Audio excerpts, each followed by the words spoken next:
All right, everybody, welcome back to another episode and another reaction here at I'm Not a Coach.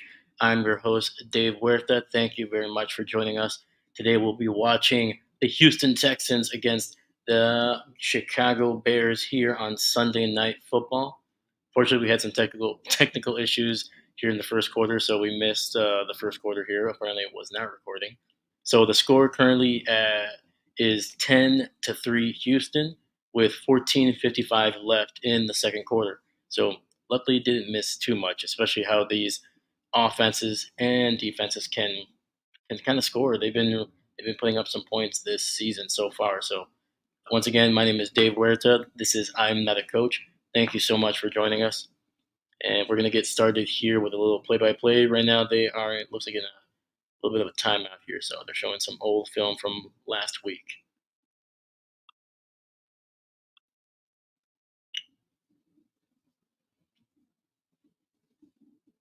It looks like Williams is getting the ball out really quickly. Once again, these are just showing some replays. It looks like they're showing a little bit of the difference between week one and week two with Caleb Williams.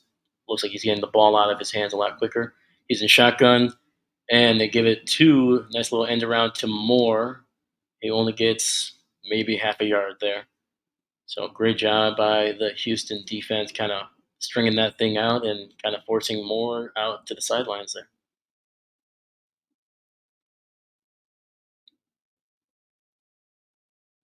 All right. While we have a little bit of time here, what did you guys think of the games today, the Sunday night, Sunday morning, as well as the games of the week here at 3 p.m.? Was What was your favorite game? What was your favorite play? Was any players that popped out to you? Obviously, being a Packer fan, I thoroughly enjoyed the way that Malik Willis was able to really just manage the game. He made some very nice throws, especially to Romeo Dobbs. He had two great throws to Romeo Dobbs. That one uh, way deep down the sidelines here to the right, and then he had a nice little it was like a button hook to Dobbs. I think it was a little bit earlier in the game that went for about 12, 14 yards. It was just a great throw right above the linebacker, and it just dipped right down below. So great job by Malik this week. And the ball is snapped, trying to find somebody, and he's gonna have to force it, and he's gonna throw it away. And it's gonna be 4th and 4 for the Chicago Bears. Looks like they're gonna punt here. So great job by Houston here. Great job, Demarco D'Amico Ryan is jacked up right now on the sidelines, just giving some high fives, a couple butt slaps here and there. Nice. So yeah, so it looks like they're gonna punt. The ball's at about the 36, 37. So probably they'll hope to pin them deep, and it looks like it's not going to be that deep actually, just outside the 20 to about the 23. So Houston's going to get some pretty decent field position. Not a great punt by the Chicago punter there. So looks like it's 13:33 left in the second quarter here. Got a commercial break. But yeah, going back to that Green Bay game earlier today, Malik Willis. I know he didn't have a crazy stat line. I think it was one touchdown, zero interceptions. I think a buck 22 in terms of throwing. He I think only attempted 14 passes. But once again, just the way he was able, with the opportunities that he was given to throw, he just did such an amazing job. Didn't There weren't really many throws at all that came close to that where you're like, oh my god, come on, man, you gotta none of those, man. He really played really well. What was another great throw? Oh, the touchdown throw to Wicks. Great throw. It's one that you see that play a lot, especially with um, that gets highlighted. Anytime you see it, usually it's one of those where it's bad throw, threw it too much to the inside, basically the inside shoulder of the receiver, and it goes for a pick six. But that ball was perfectly placed outside shoulder. No, it's the shoulder of the wide receiver that's closest to the sidelines. Get it in front of him. That way he catches it, and then he can turn straight up field, which is exactly what Wicks did. So great placement on the ball. Easily could have been a bad throw, and the defender, I'm trying to remember who it was, but the defender, he knew it was coming and he was driving on the ball, but Malik just threw had just enough strength on that. Some of his passes today were just they had a great snap, great velocity, and just great placement. But that one in particular, just if you throw that too slowly or too late, it's a pick six. If you don't throw it accurately enough, pick six. But yeah, once again, Malik, he did such a great job with that pass, and it was right where he needed to be. Trying to think here. I'm trying to finish up, make sure that I get all the Malik Willis. Oh yeah, his rushing, his scrambling, a lot of his stuff, just really, really good yardage, great decision making. Needs to slide a little early. He was taking some unnecessary hits. I get it. He's not just trying to show the Packers what he can do. He's trying to show the NFL what he can do. But obviously, hey man, we're just lost Jordan Love.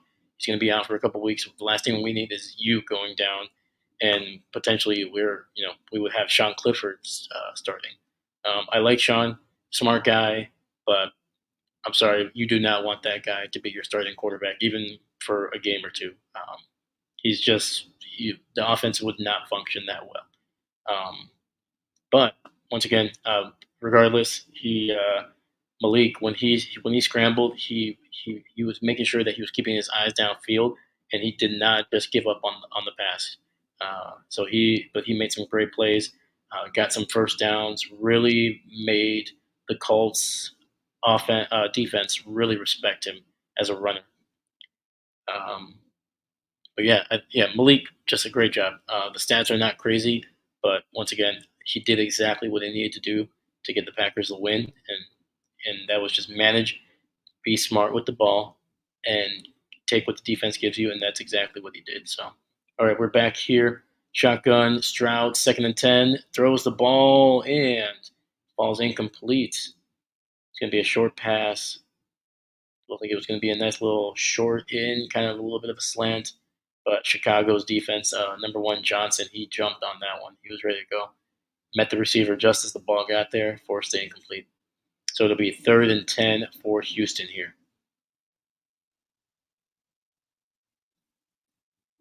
Stephon Diggs getting people, getting them motivated on the sidelines. So yeah, what do we got here? Shotgun, tight end in motion, 3 receivers to the right, running back to the left. Snaps the ball at the 23.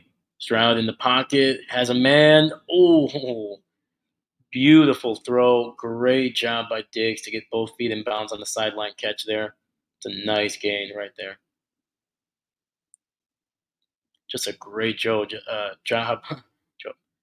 job by Stroud, just laying that ball over the safety's defender's head there. Just a great job. Didn't put too much speed on that. He didn't have to. He just needed to kind of pop it over, and Diggs did the rest. Great job. Let's see here, we got. They saying he went out of bounds. Got one. No, he's good. Okay, great catch. Yeah, 1, 2. Yeah, never lets go of the ball. Yeah, that's a catch. That's a first down. Chicago. Oh, okay. Chicago is challenging that. They're going to lose that challenge. That's a loss of a timeout there. Yeah, I don't know what Eberflus was looking at, or what he saw, or what somebody else told him, because that's he wasn't even close. He was like a full yard away from the sidelines, and the other foot was dragging well behind that one too. So yeah, should be a first down for Houston there. But we got a commercial break here, so uh, going back to the Green Bay game, um, we oh yeah, the running game just amazing by the Packers. Um, I think the days of the Packers no longer running the ball, the Mike McCarthy not giving Aaron Jones the ball anymore. I think those days are kind of gone. Um, even Matt Lafleur was, he even admitted he's like, yeah, we got to get Jones the ball back in the day. But I think they understood, especially in this game, they're not going to be able to. You're not gonna have Malik Willis just chucking the ball everywhere. You're not throwing the ball 35 times with Malik Willis. It's only been in the scheme for what, less than 3 weeks. So they're really gonna rely on that that backfield. Um, Marshawn Lloyd, wasn't amazing, but when he did run, a couple of those were some really nice, strong runs. That first run of the day, unfortunately, it was wiped out by a penalty, a holding penalty. But man, we like that's the reason he was drafted in the second round. Those kinds of like he's in the middle of he's in the middle of the field, making a man miss, gets to the sidelines, power, speed, and but once again, it didn't count. But that just showed you the flashes of what we saw when he was at USC, as well as why the Packers drafted him so high. It's gonna take a couple weeks for him to get up to speed, but I like what he did for the most part. We see Wilson as well. He looked great against the Eagles. I think he was averaging close to 10 yards a carry. I think it was around 6 for 60, something like that. He had a great game against the Eagles. I wish they would have given him the ball a little bit more, but and then finally, number 8, man, like there's a reason why we give him a 4-year contract for games like this. He carried the ball a lot, and he wasn't as explosive in the second half that he was in the first, obviously. But I think that was the Colts defense saying, "Hey, if you're gonna beat us, if you're gonna drive this ball down, you're gonna do it with Malik Willis." So I think the Colts D, they were keying in on, and we're back here. They're keying in on number 8 there, and sending the blitz, a corner blitz, number 52, and nice job by Stroud. Amazing buying time in outside the pocket, very Aaron Rodgers esque. Even with a man literally chasing him down, was able to just hit his man way down the field, hit him right in stride. Yeah, that was a great blitz by Chicago, but once again, Stroud just doing things that you would see that you were seeing kind of like Rodgers, a lot of those elite guys. They find ways to get out of the pocket, but it's not to scramble; it's to find more time, to buy more time to find their man, and that's exactly what Stroud did on that one. Beautiful throw, beautiful play. First down, handoff, 1st and 10. Only gains about half a yard, but yeah, it's yeah. CJ Stroud, man, he is.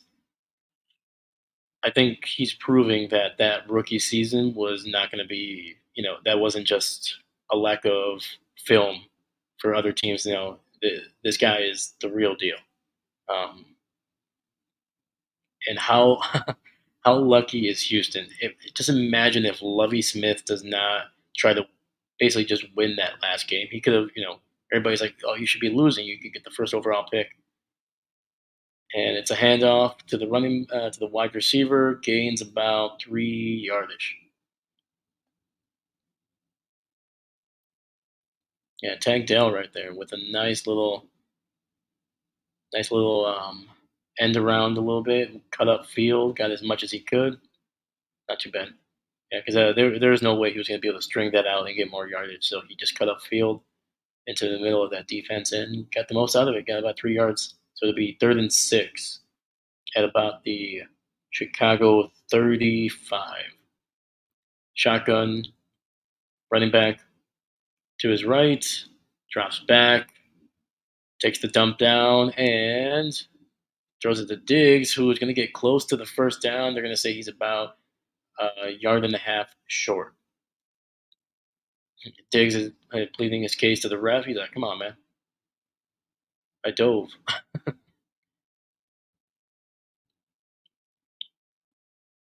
Yeah, no, I don't know. That's a bad spot, just from what I'm seeing.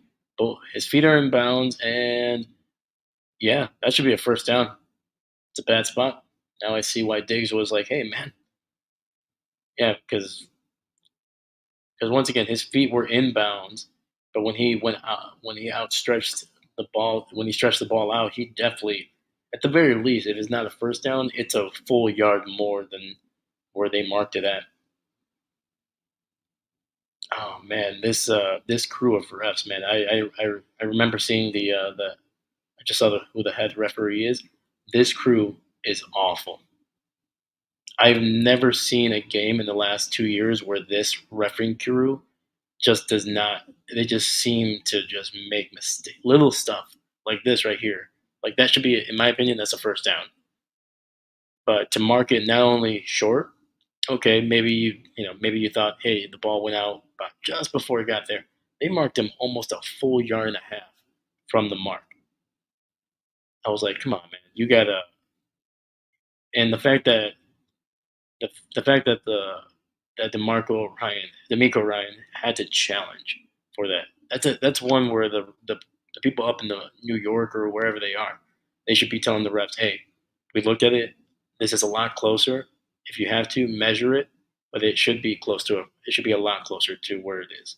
So yeah, I'm not a huge fan of this crew. I don't even know who the uh, head ref is, but I just saw his face and I was like, oh my god, I know this guy. I recognize him, and yeah, his crew has they're rough. Let's just say that. So it's going to be unfortunate.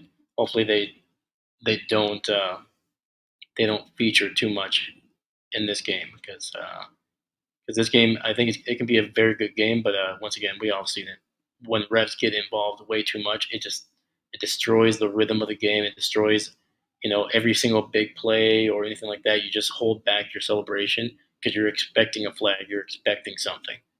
So, but yeah, but either way, it should be a first down. Great job by Diggs. Great throw by Murray. He was short, but he got it out in time and gave Diggs the opportunity to get that first down.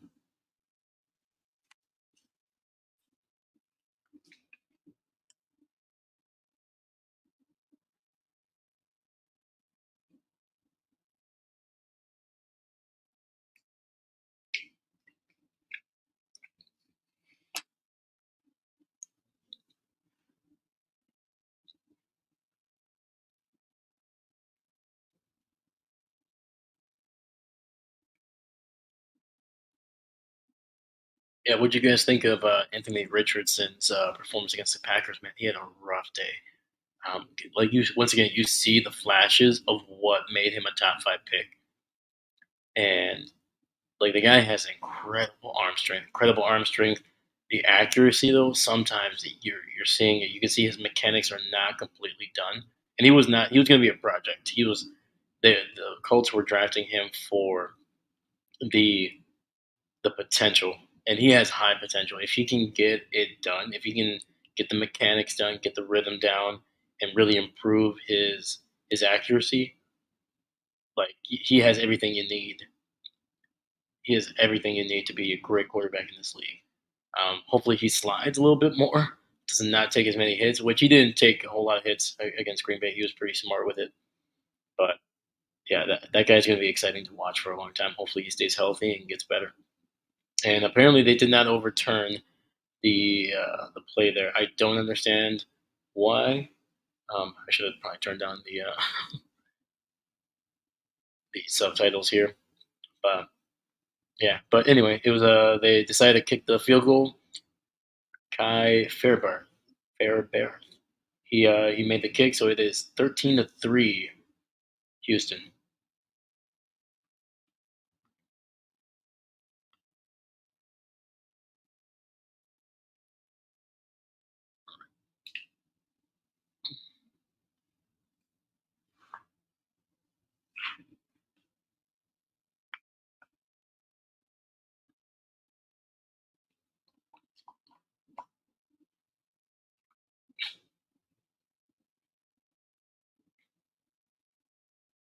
Caleb Williams, man, he looks the part.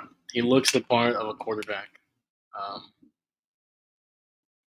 but it is also a very young Chicago offense, which I don't think people are talking about that much.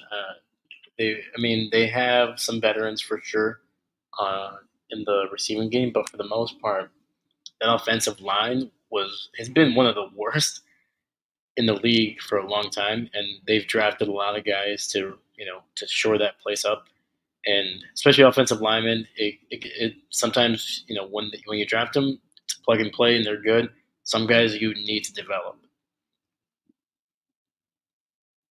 and I think that's especially how bad Chicago's offensive line has been over the years.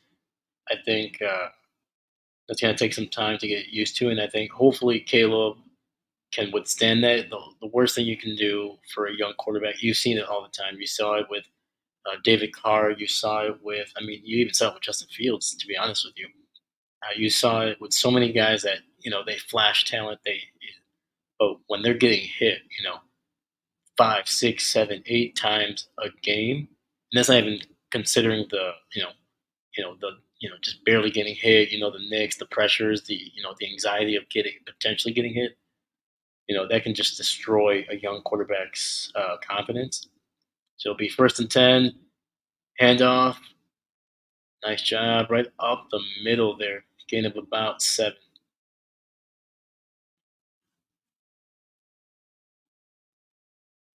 Yeah, that was DeAndre Swift, number 4. They're doing a nice little hurry up here. Caleb in the shotgun, Swift to his right, 3 receivers to the left. Gets the handoff to Swift, who will be just short of the first down. It'll be 3rd and inches.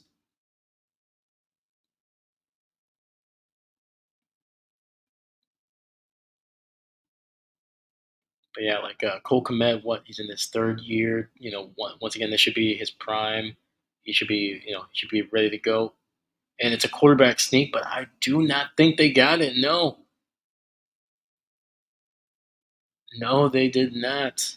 Wow, great job by Houston, man. They were ready for that. They timed that thing perfectly. That snap, and then the linebackers obviously diving on top, trying to drag Caleb back, and it's not a loss, but it's gonna be 4th and inches. So we'll see. There's a clock is running, under 8:40 left in the second quarter. The Chicago offense is staying on the field, so they're gonna run the play. This time they're gonna go in the shotgun. Receiver in motion. They hand it to, I don't think it's Swift. They get somebody else. It's Khalil Herbert, I believe. And I think they stopped him. It's going to be close. They're going to have to really look at this. They might have to. I don't know. Do they even do the chains anymore at this point? But if they do, they might have to bring out the chains. Let's see here. Oh, it. I mean, it's right on the line, man. They're giving it to him, so it's a first down. Yeah, that was close. I don't think that was a. I don't think first down. I could see it for sure. It was he was basically right on the line for the most part. So it's 1st and 10, shotgun, gets it out quickly to number 11 there. It's going to be a nice 5-yard gain. Number 11, is that the old man there? The old man out of San Diego? I love LA. Oh no, no. Never mind. That's DeAndre Carter. Okay, okay. For some reason I thought that was Keenan Allen, but it's a significant size difference.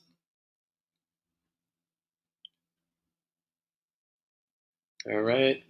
Caleb under center. DeAndre Carter in motion, tries to get a screen to Swift, but it does not go anywhere. Drop pass.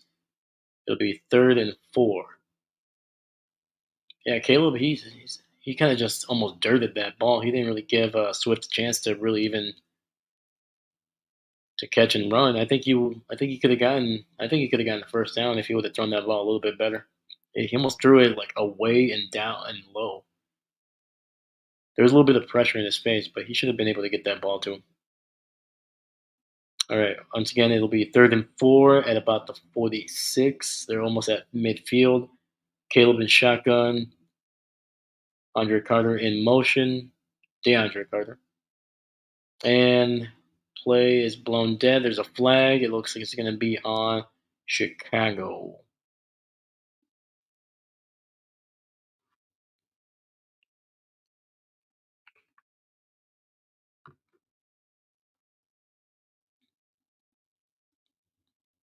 Oh no, it was a timeout. They had the flag graphic up. So, but nope, it's just a timeout. Chicago will use their second timeout. They stop the clock at 6:58 in the second quarter, trying to make sure that they get a nice little, really good play here on 3rd and 4.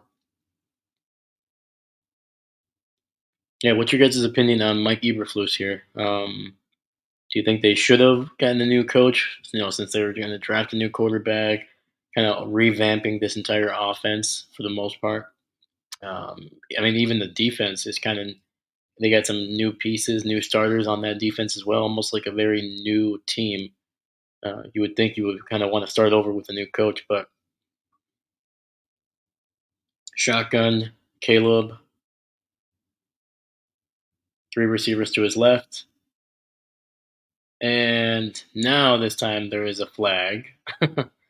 It does look like it's going to be on Chicago. It looks like one of the receivers moved, twitched just before the snap. Yep, it's going to be a false start. That'll be moving them back 5 yards. It'll be 3rd and 9 at about the 36. Oh no, they're saying it's on number 58, one of the offensive linemen.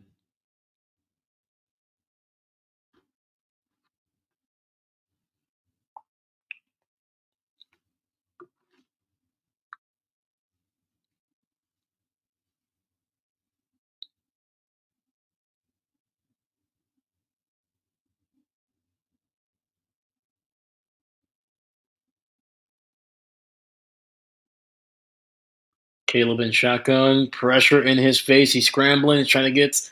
Oh, he cannot get settled, man. Oh, and they bring him down. They bring him down. Sack.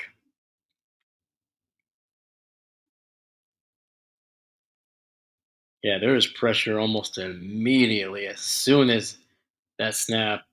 Nice little stunt by the Houston Texans. The defensive end looped inside and just kind of blew up an entire play. Man, Caleb had no chance. Looked like he was playing back in USC just with with more athletic defenders around him. Dang, dude. And that's the kind of stuff right there. That's kind of like once again doesn't guarantee that he's going to get ruined. There's a lot of players that like Peyton Manning. Um, I'm trying to think of Troy Aikman. Like they were on bad teams as rookies, but the big difference is you got to give these young guys protection. It's one thing if they're throwing interceptions or even making mistakes, or the wide receivers are making mistakes. But when you can't rely on your offensive lineman to block for you and you're just running for your life, it destroys everything. Your mechanics go out the window because you're scrambling, you're trying to get the ball out, and you're not setting your feet. You can't because there's like guys barreling down on you. Your receivers basically have to cut their routes early, so you're not even running the concept, the actual play anymore, and it's just kind of backwards backyard football, and that's great if every once in a while, especially if you're like an Aaron Rodgers, Tom Brady, plays go off book. That's something different. But when you're a young guy and you're running for your life and you cannot, you in the back of your mind, you always feel, oh my god, how many seconds into this play am I going to have to start just running? you know, and you start focusing more on the pass rush instead of looking down the field. You start not focusing on your mechanics. You just start trying to fit the ball into anywhere just to get the pressure out of your face. You're hoping, hey man, hopefully that one of these wideouts can make a play, and that's how you start throwing picks, really bad picks. Kind of like the Will Levis one. Once again, he was getting sacked. He got the pressure, and instead of just taking the sack, he just tries to just toss it away, and it just gets picked off, gets taken for a touchdown. So, but yeah, this offensive line is looking rough tonight against this Houston pass rush. So,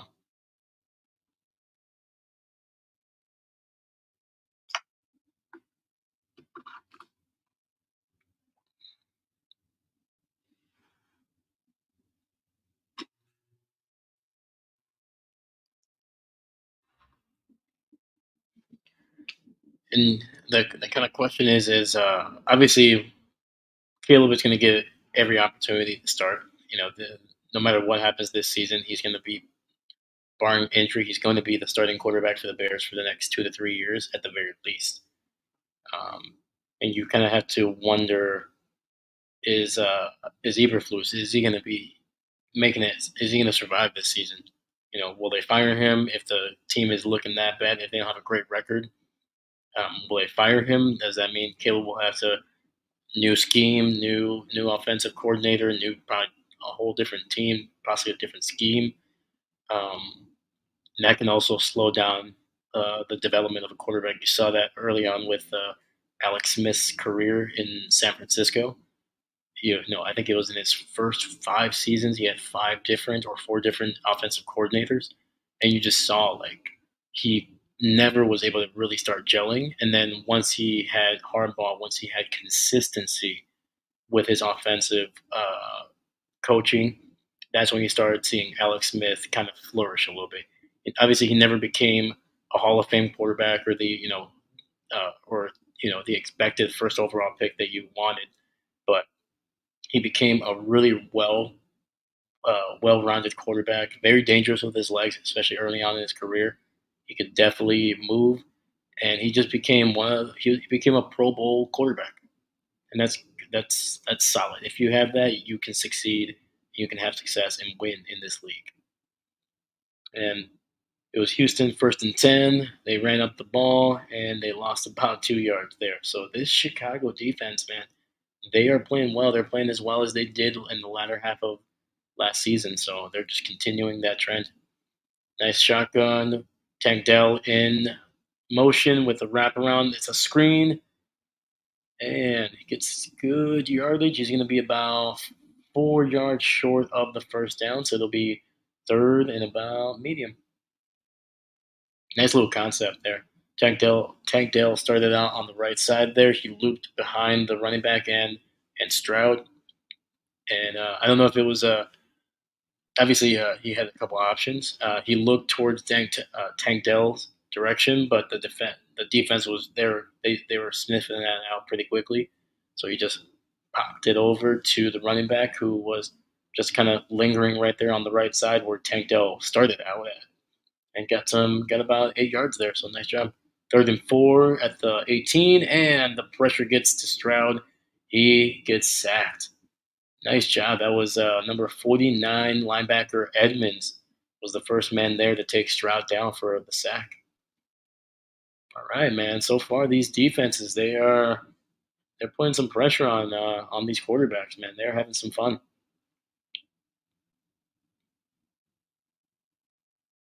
Oh, Stroud almost he avoided actually the whole direct hit, but he just went down to the dirt, so he didn't take the full brunt of that hit.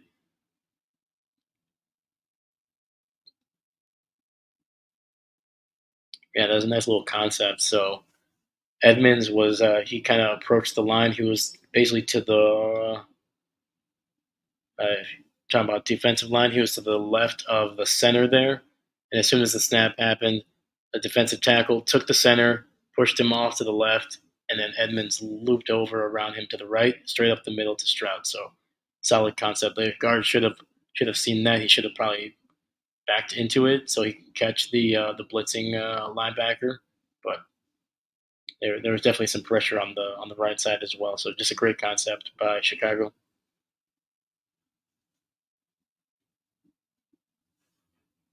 Yeah, man.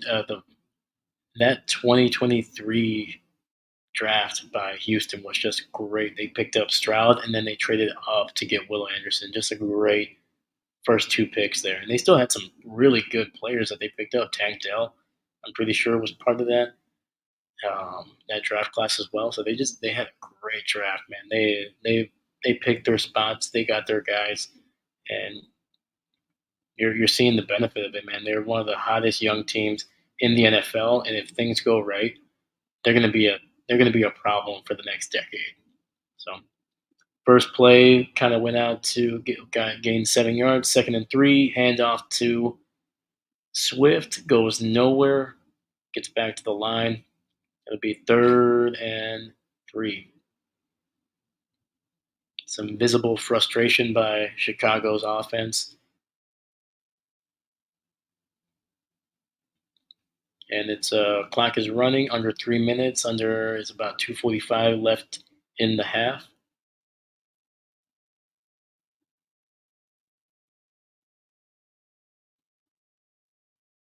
right, it'll be 3rd and 3. The ball is at the 38 of Houston here, so they have some good field position.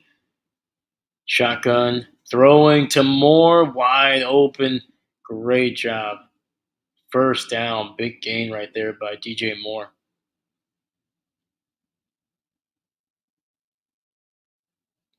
Yeah, Houston was in man. Nice little zig route. Moore kind of like faked it like he was going inside, looped back out. Great zig route right there. Especially in man, those are just great, especially on the outside. Like more guys like that, man, that are just so quick. They have so much agility. It's just a great concept.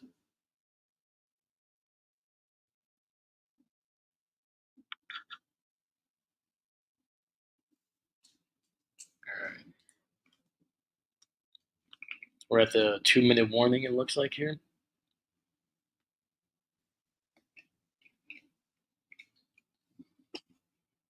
So right now, Chicago is driving down, man. They can score here just before the half. That's going to be huge.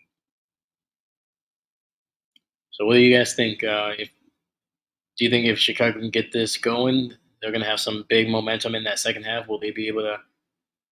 Who do you have in the second half? Do you think Houston's going to finish it off? They're going to just keep on going. They're going to finally overcome this Chicago defense, or do you think Chicago is just going to get their stuff together here on offense and they're going to be able to get it going?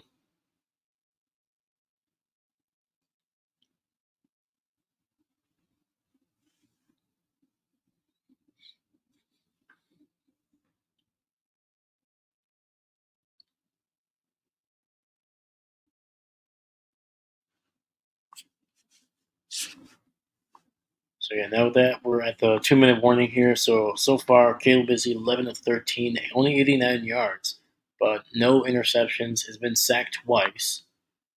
DeAndre Swift 7 carries, but only 6 yards. And believe it or not, his long of the game is actually 7 yards. So that means he's carried the ball six more times for -1 yards. That's a rough start. Now I understand why he's so frustrated. He can't get anything going right now. The other running backs have not really gotten much. Each have Khalil. He has one carry, 1 yard. Caleb 1 carry for 0 yards there. DJ Moore, so far the best wideout that they have, 3 for 35. Let's see here. CJ 12 of 15, 144 for in a touchdown. It's been sacked once. Tank Dell right now is the leading running rusher. 2 carries, 21 yards. Probably most likely some nice little wraparound receiver runs. And once again, you're seeing that all over the game right now. You saw that early today with the Packers. These wideouts are becoming so versatile. You saw Jaden Reed. You saw that a lot with San Francisco and Thursday night. You're just seeing these wideouts that are just becoming very versatile. No longer, it's not just enough that you can catch. You have to be able to be an extension of the running game to, especially those guys that are, your third, your fourth, your fifth wideout. They need to be an extension of the running game. We have Tank Dell. It's not Tank Dell. It's going to be a throw. Wide receiver screen does not go anywhere there. If anything, it's a no gain. It'll be 2nd and 10 for Chicago.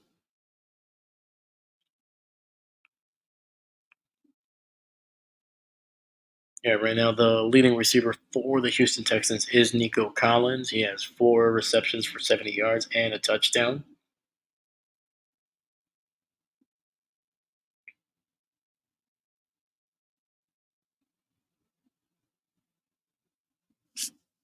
The receiver screen went to number 14, Everett.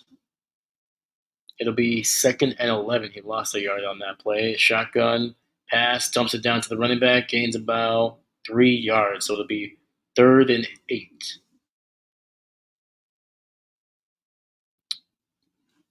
Yeah, right now Chicago does not need to force anything. Just need to kill the time. Right now, Houston has used their second timeout. They're trying to get the ball back before half. There's 1:11 left on the clock here.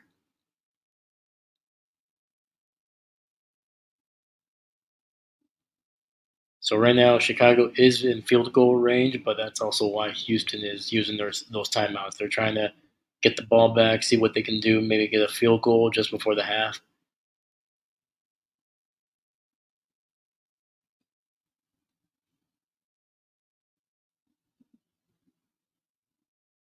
It'll be 3rd and 9, actually.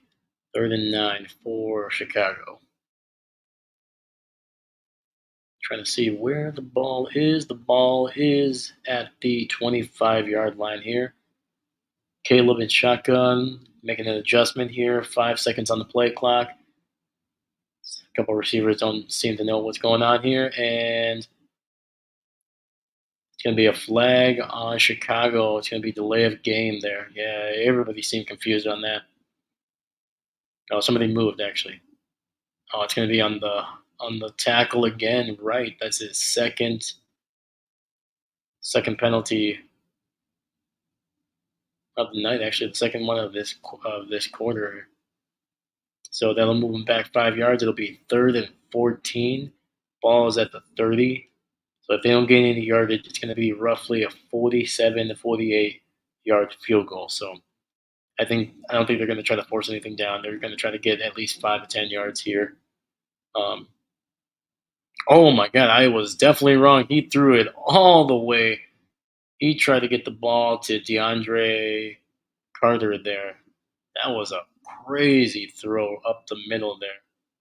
And it's going to be a penalty on Houston. Pass interference inside the 5.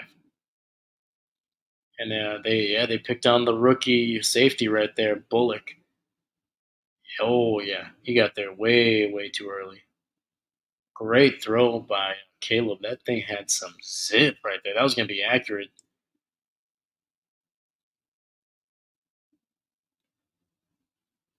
Yeah, that was right on the numbers. But the safety got he freaking just laid the hammer. But that was way too early. Didn't give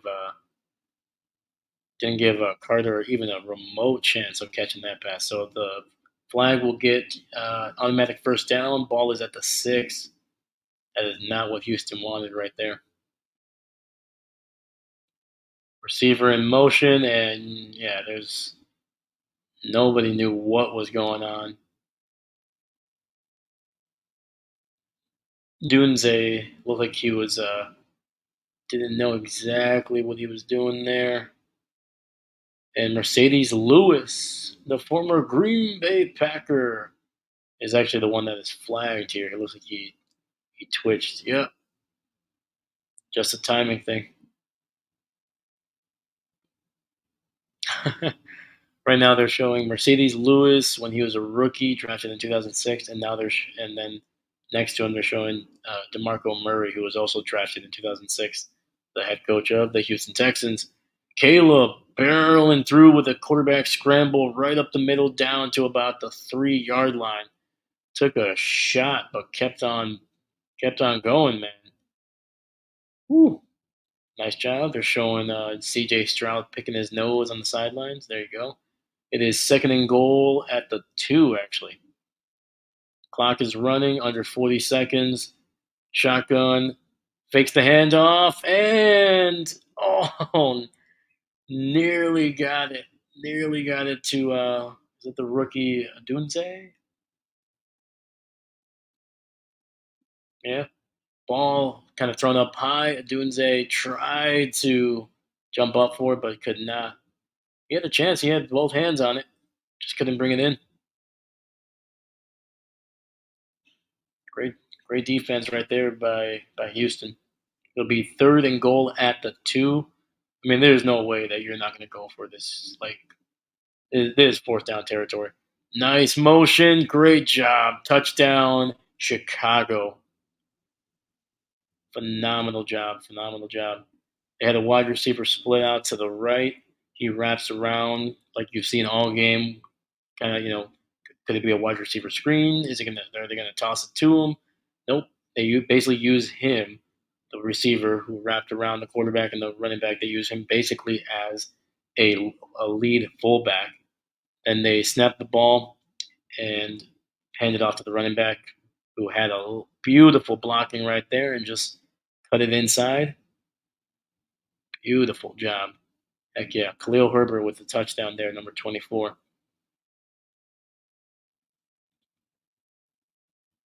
Kick extra point is good. It'll be 10-13 with 32 seconds left in this half here.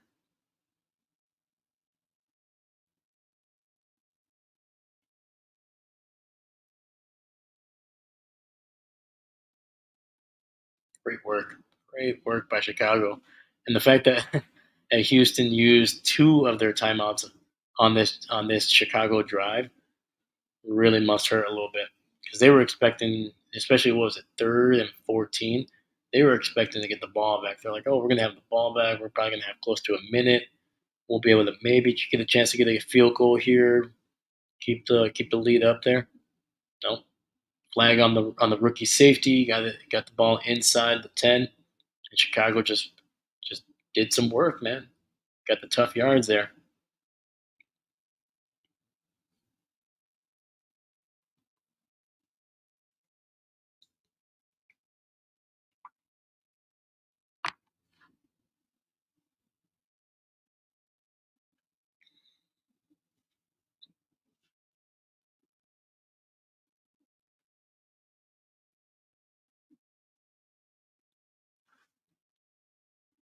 Yeah. So, what are you guys thinking right now? How do you like what Chicago's done so far? They seem to be gelling a little bit. They're still making some mistakes here.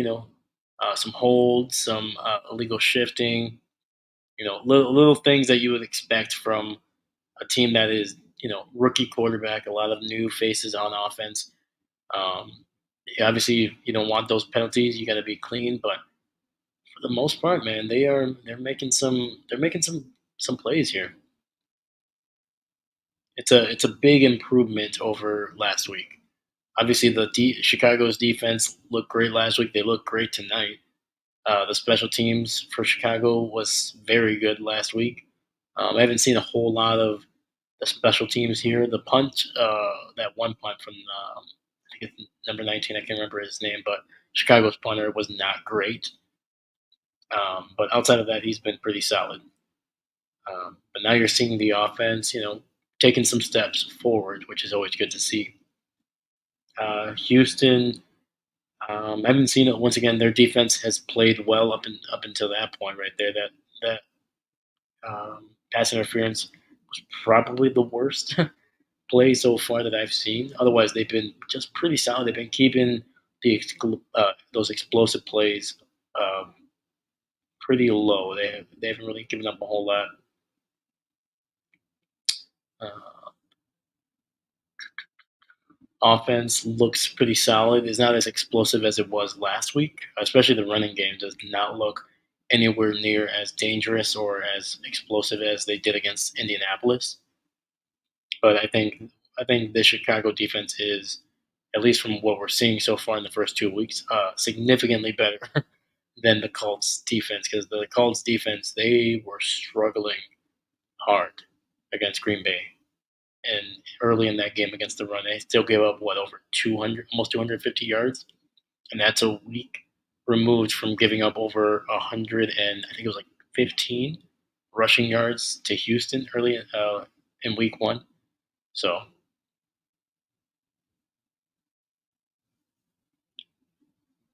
there's going to be a penalty on Chicago on the kickoff there. Somebody ran a little too early. Stroud in shotgun, trying to find somebody deep and cannot, and dumps it down to the running back, who does not get out of bounds. He gets the first down, but he couldn't. He made a decision. He made a decision to stay in bounds, and you can tell D'Amico Murray is pissed because they had to burn that last timeout. Yeah, I know. Gotta get to the sidelines, man. You gotta give yourself a chance here.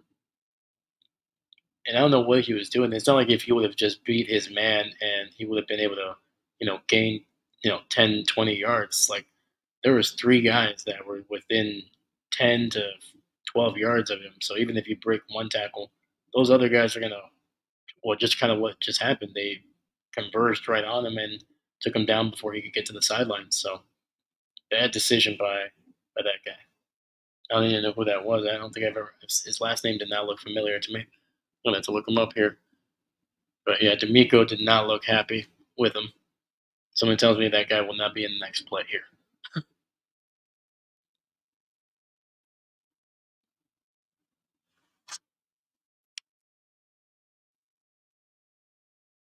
And Houston throwing deep and cannot get it to Tank Dell. Tank Dell on the sidelines. I don't think he was going to be able to keep both feet in bounds anyway.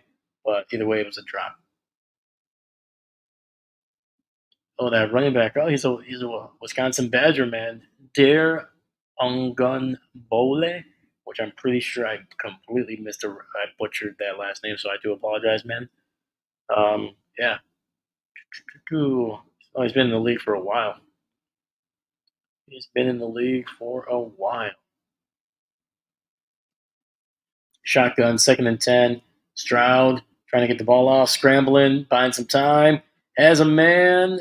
Got it to Nico Collins. If it stands, it's going to be a nice, almost a 15-yard gain. Should be a first down. 9 seconds left on the clock. Did they snag this with one arm? No, he didn't get both feet in bounds. Got one. Well, it depends on when because he kind of bobbled it to begin with, so it's gonna be close, man. Because he did not control that until he pinned it to his chin, but by the time he did, that foot was maybe up, maybe not. I don't know. But yeah, Houston was trying to get that ball out quickly, and Chicago uses their last timeout. And I think Eberflus is trying to be like, "Hey, yeah, just guys upstairs, look at this. Give it a look, please." Yeah, it's close because I mean, it's in his hands, but he's definitely not controlling it. Let's see here, and foot. uh, it's close. It can go either way. It can go either way. The ball definitely stopped moving when his first foot was still down, and he definitely got the second foot down. That's not the issue. It's when does he have control of the ball when that first foot is still down. I think it's too close to call, and I think you just you keep what you called. You called it a first down. I think you keep it. It's close though.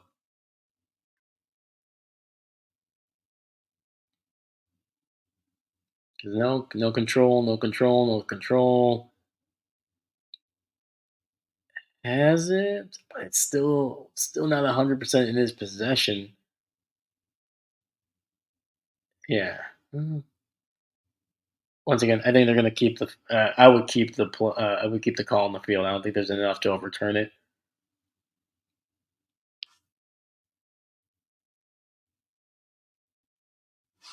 Yeah. But what do you guys think? Catch? No catch?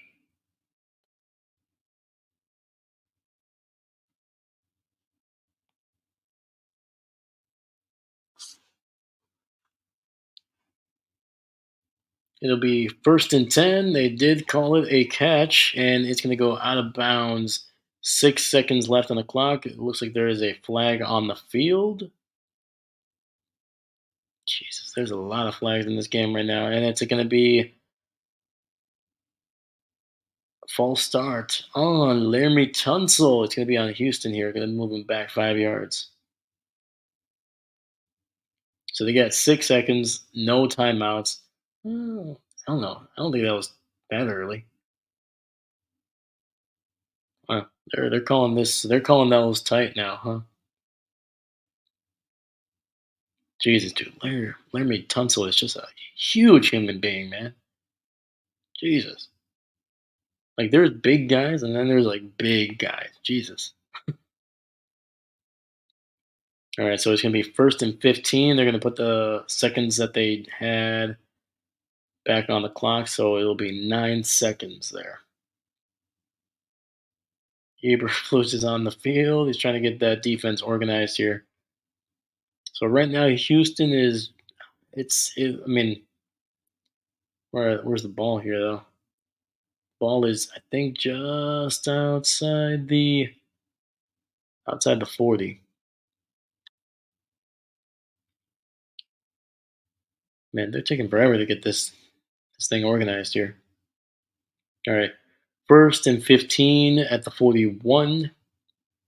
Houston, they're going to try to get at least no, similar to the play that was penalized. He just tosses it out of bounds. Yeah, no, Chicago was not letting them get any closer. There was all there. Everybody was manned up with a guy. They had three guys deep, two guys on the line basically, and everybody else just was right on the man. So they're not gonna give. They're not letting him like. We're not giving you 5 yards. We're not giving you 3 yards. So this is gonna be a 59-yard field goal attempt, and it's gonna be good. Holy moly, he got it just inside the left upright, and that might have been good from a couple more yards back there. I mean, it barely got there, but there was a couple more yards on that. Could have been good from probably like 61, maybe 62. Let's see here. Yeah, that thing was drifting, but it just got inside that upright end. I mean, it hit the net all the way in the back. I feel like that's like what 5, 6 yards behind past the crossbar. So that was good. Oh yeah, well, definitely. Yeah. I mean, I think if he was any further back, it would eventually probably would have gone wide left, but it had the distance for sure. So nice job. It is gonna be. I'm trying to see if there's any time left on the clock. I don't know.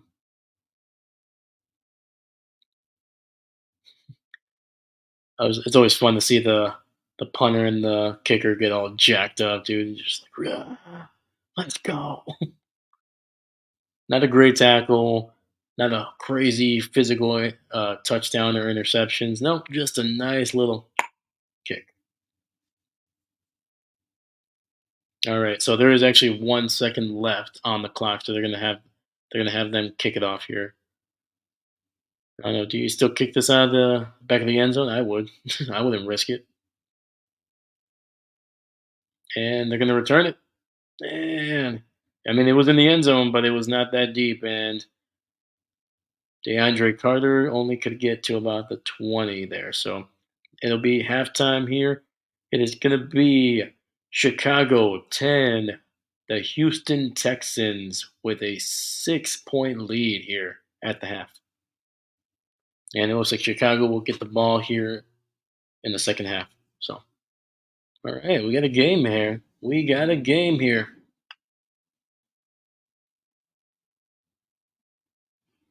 I don't know the way Demarco. He looks frustrated the last like 8 minutes of this half of the second quarter. Pretty soon he's gonna be like, you know what? I'm just gonna put the pads on. All right, I'm back. I'm unretiring. I'm still the head coach, but I'm gonna be playing this second half. All right, gonna get you guys organized, man.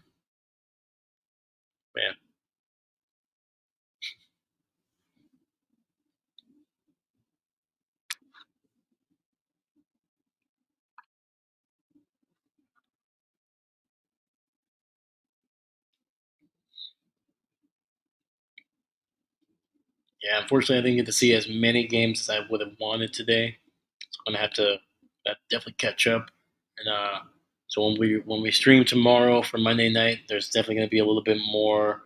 I'm gonna be kind of talking about a little bit more about the other games throughout Sunday. So please stay tuned for that. Let me know if that's what you're if that's something you would want from that Monday night game. Yeah. All right, we got halftime here. So just to kind of catch up a little bit here, let's look at some some scores and stats from some of the games tonight. We'll talk more in depth about them tomorrow, but today we can do a little bit of a little preview here.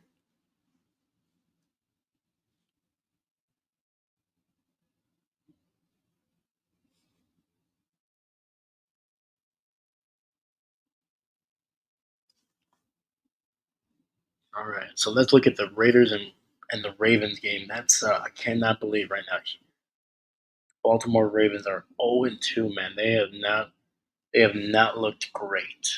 I saw some highlights from that game early, and yeah, Baltimore, man, they gotta get going because they're already in a tough division with obviously the Steelers.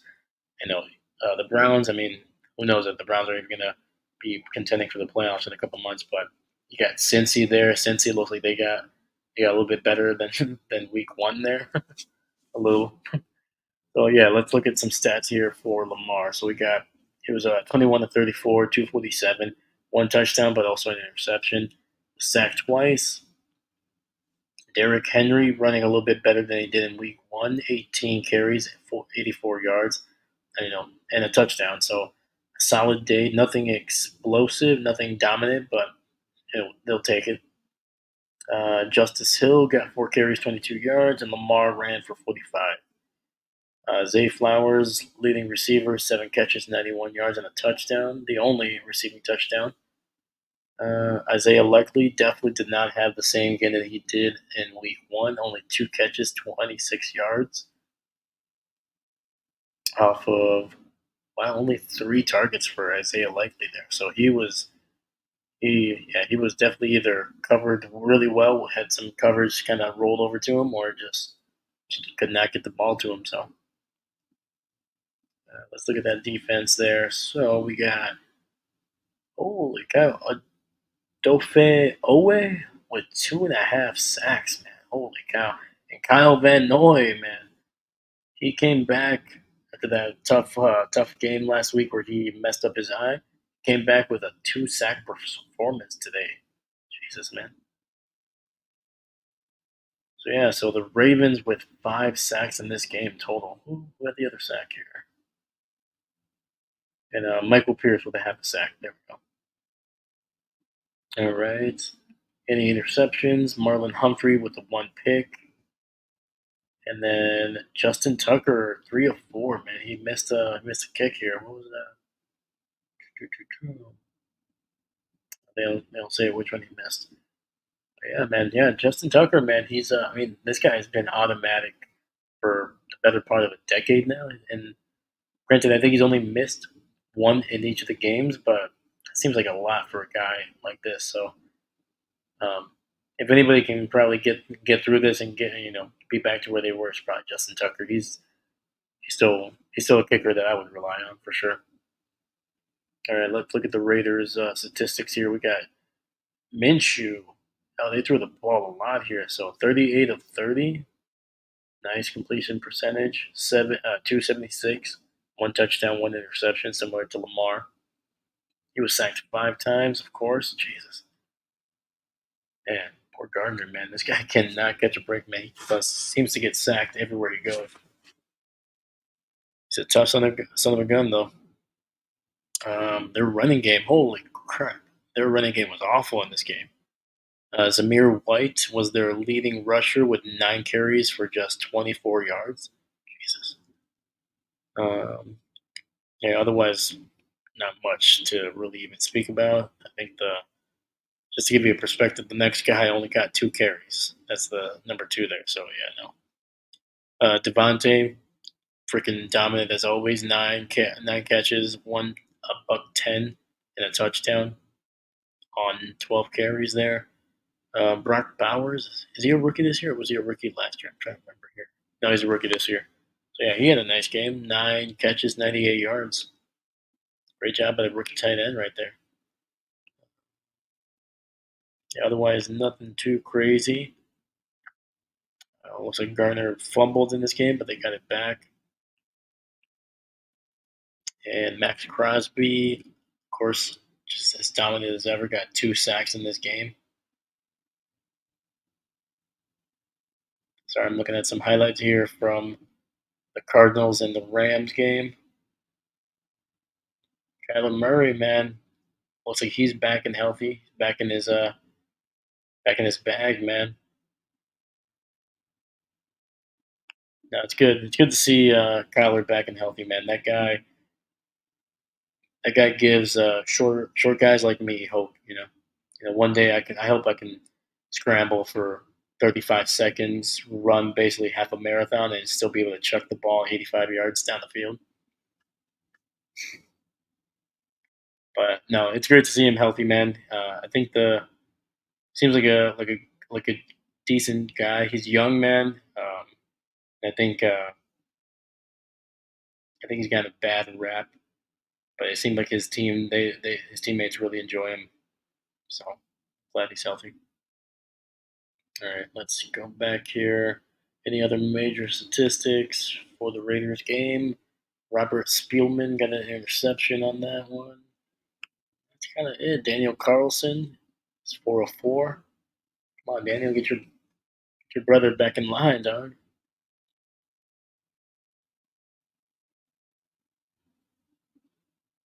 You know, all right. Throwing a little bit of a recap here.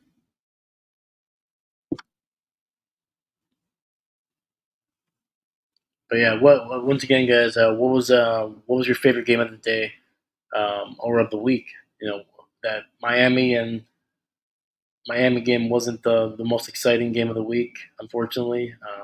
Yeah, obviously there was a lot of talking points because of Tua getting hurt in that.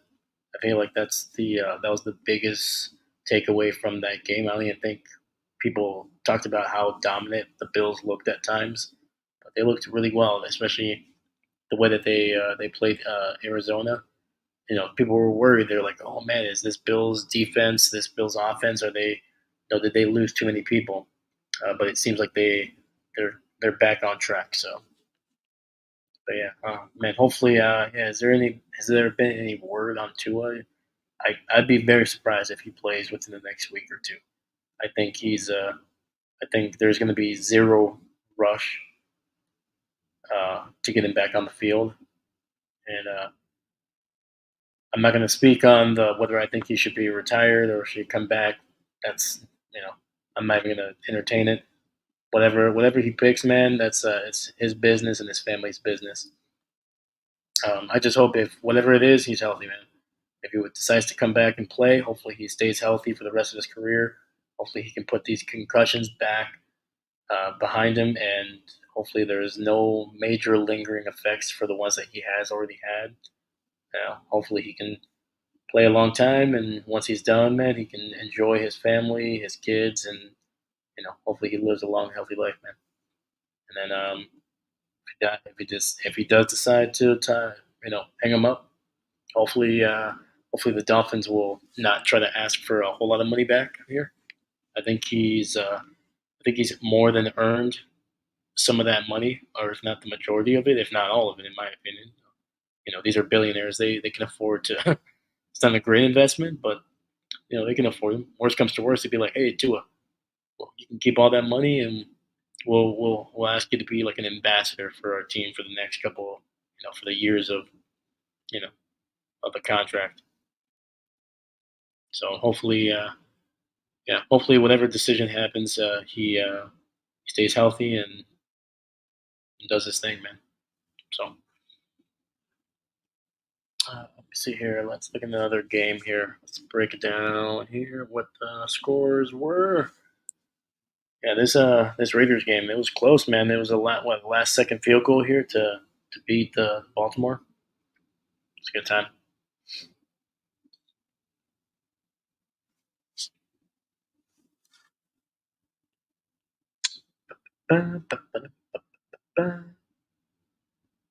Okay. Browns won. Now let's see what the stats were of the day here. All right, box score. We got Deshaun Watson, 24-34, 186, zero touchdowns, zero interceptions, though. Leading rusher was Jerome Ford, 7 carries for 64 yards. Who's this guy, man? think I've never heard of him. So he's a third year man out of Cincinnati, fifth round draft pick in 2022, 25 years old. Let's see. So in his career, coming into this before this game, he had 31 career carries. No, sorry, jeez. He had 224 career carries, 869 yards, and five touchdowns. So from what it looks like, he had a really nice game here for him.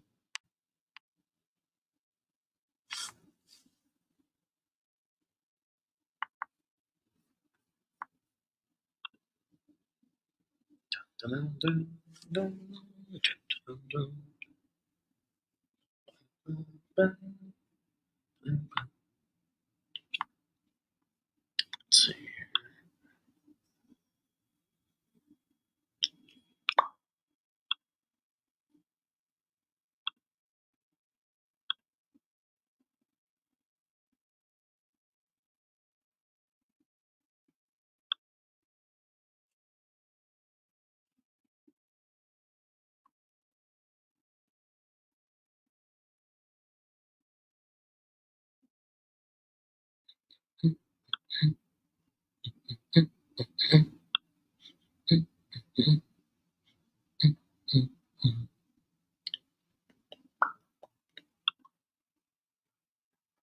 All right, it looks like we are getting geared up for the second half here, so thankfully that'll be coming back.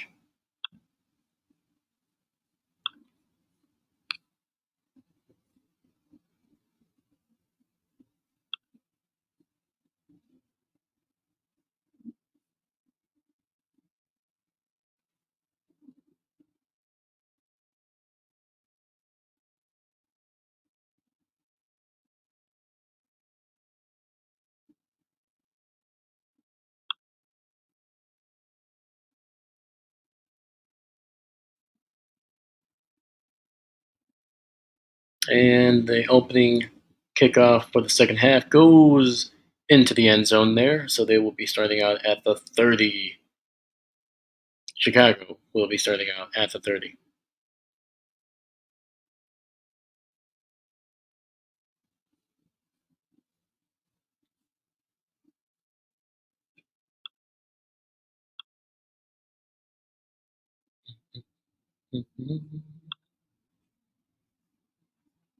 All right, Caleb Williams. Nice little captain patch right there. The first star, first season as a captain. Let's go. Rookie captain there. All right. Shotgun. Three people in the backfield with Caleb. Holy cow. I don't think I've seen that in a long time. That's like it's like something out of the 1930s right there. Jeez. All right. Yeah, there was a wideout, there was a running back to his right, and then you had a tight end directly to his left there. Holy cow! He had a whole platoon next to him, man. Almost like an entire second offensive line. Second and two, they got 3 yards. They went to Cole Komet, who split out and got just kind of just past the line of scrimmage there. So Caleb under center, handoff to that DeAndre Swift, number 4. There we go. Gains two, about 4, maybe 5 yards there. Should be a third and short here. So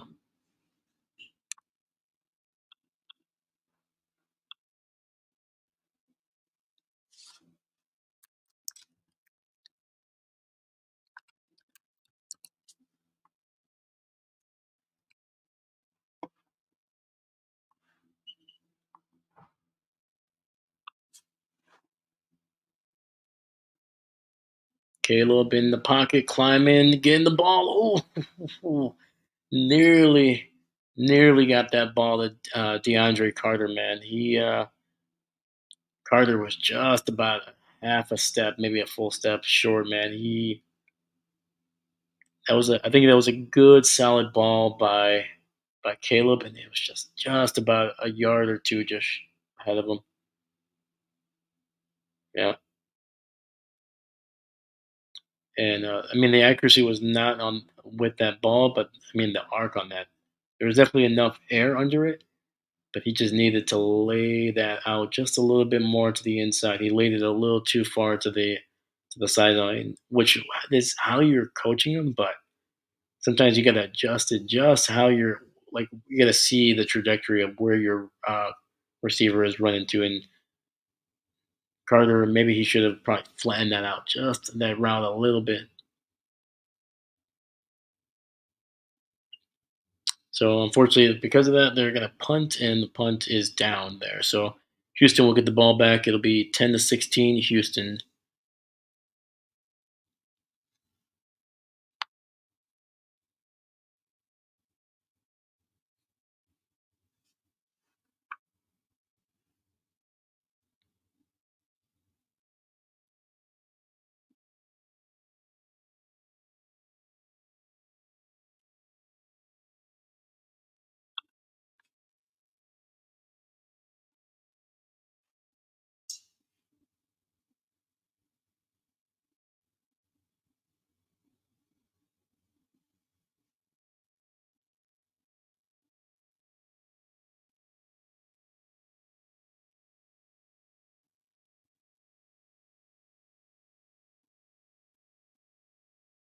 All right. We got some ads here. Let's look at a little bit more of this Browns victory here. I want to see what they did on the ground besides Jerome Ford. So Deonta Foreman, 14 carries, 42 yards. Jerry Judy, top receiver for the Browns here. 5 catches, 73 yards on 6 targets. Amari Cooper only 3 for 11.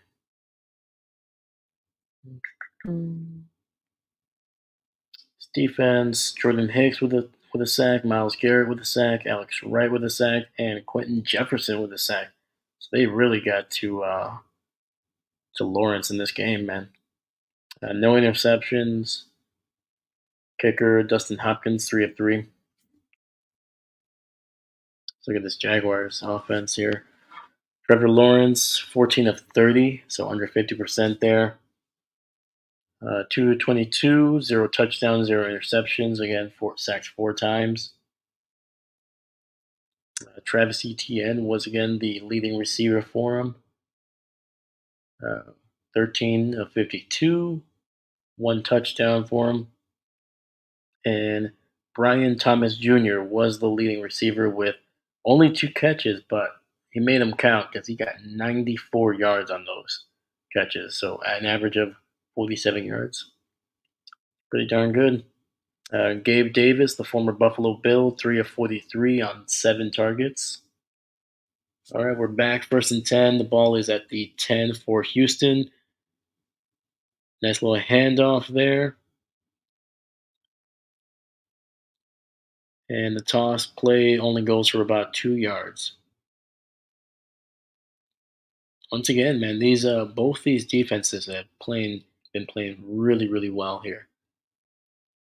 Staying disciplined, especially in the run game, and they're not giving up a whole lot in the passing game. They're not giving up massive explosive plays. If anything, it's been typically within most of them are around 5 yards. Maybe you got a couple 12-yard gains here and there.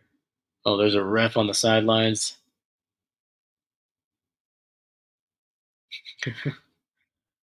DeMarco Murray's like, hey, why are we stopping the game, man? He's not playing.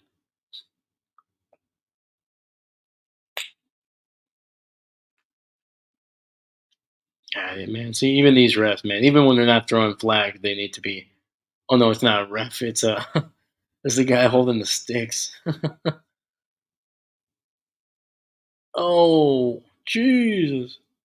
He didn't even get hit by a player. He just tripped over the what is it, like those little like mini pylons that have like the 20-yard markers on them. They're way off to the sidelines. Um, Yeah, he just tripped over one of those, and oh jeez. I shouldn't be laughing. I'm sorry. It's not funny. Hopefully he's okay. But we've all been there. We've all fallen like that. Where like you know when you're falling, sometimes you can kind of catch yourself. You maybe you land on your butt. But yeah, we've all had those where just for some reason we just cannot catch it and we just fall straight on our back. So hopefully the guy's okay though.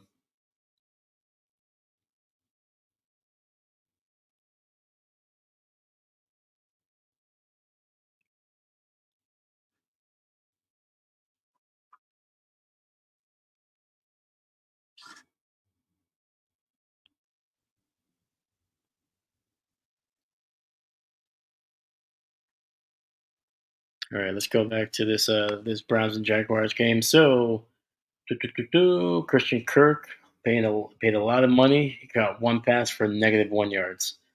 So on three targets. So not great. Trevor Lawrence lost a fumble, but one of his teammates got recovered it there. We got a sack from Foy. Oh my god, I'm gonna mispronounce this name so badly. Foy Foyeside Olokan. I do apologize to that man because I'm 100% sure I just butchered that entire name. So I do apologize that, but he did get the sack today. So congrats on that guy. Let me see here. Who else? Josh Hines Allen. He got a sack. So two sacks for this Jacksonville defense here, but it's going to give up a lot of yards here, a little bit here and there. This is a low scoring game though. Yeah, it doesn't seem like either quarterback really played really well. That's unfortunate, man. Trevor Lawrence, man, he's been struggling, man, ever since the second half of last season and then into this season. He has not been the same guy that he was in that second year, that first year uh, without that awful awful rookie season that he had. And I mean that whole team was just bad. I mean, Urban Meyer nearly destroyed the Jacksonville entire team. They were playing awful. Um, but yeah, he seems to be regressing at this point. Granted, he's played some pretty decent teams, defenses to start out the season, but still, oh, see, dude, now I feel awful for laughing because they're cutting him off. Uh, Also, I didn't know he was like an older gentleman. Unbelievable. I'm a terrible human being, man. I'm sorry, guys. I should be better. But it to me, it was just like I've fallen like that, and it's never. I was like, oh yeah, man. Hopefully the guy's okay. I mean, he's up on his feet. Like, let's go, my dude. You got it.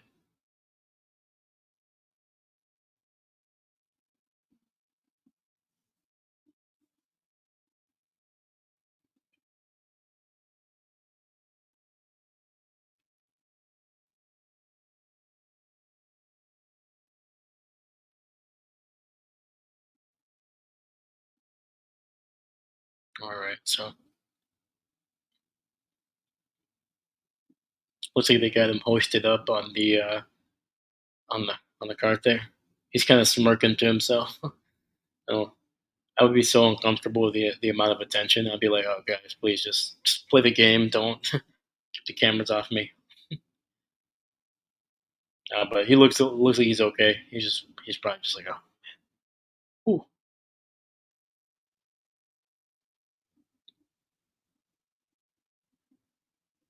all right." Looks like they're giving these guys a little bit of a couple seconds to kind of stretch and get warmed up again. It's been like 8 minutes since that happened.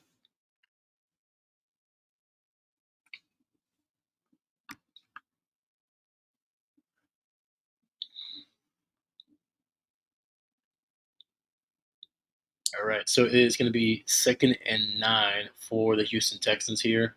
The last play was a toss to the running back there. Only got about a yard.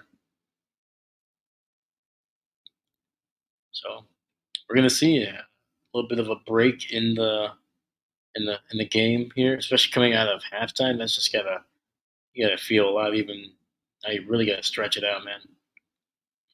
Yeah, you can tell these guys they're in the huddle right now. They're doing some, trying to jump up a little bit, stretch a little bit here, kick those feet. Pa, pa, pa, pa, pa.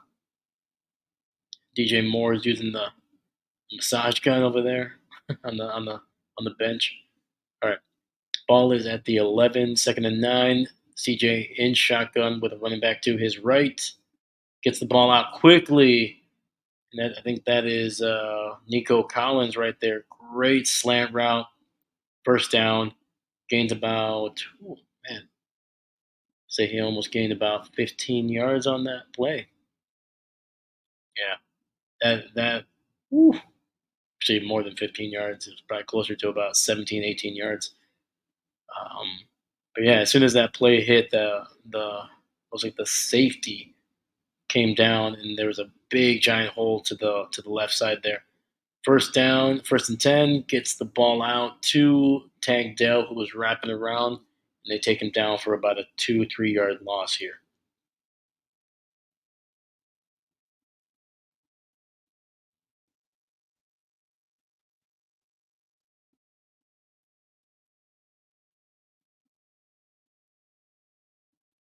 Yeah, dude. Nico Collins, he seems to be having a monster game right now, man.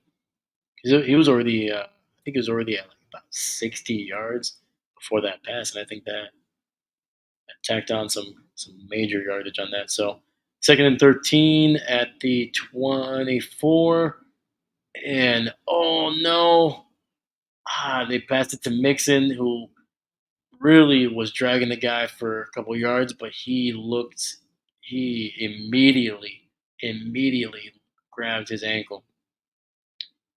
Let's see here what happened. Oh no! His ankle just got caught underneath the defender's basically the weight of him. Kind of once again, dude. Like, what is the point of? Because they were flagging these guys for basically like dropping their weight onto them on the back of their legs. Where's the flag?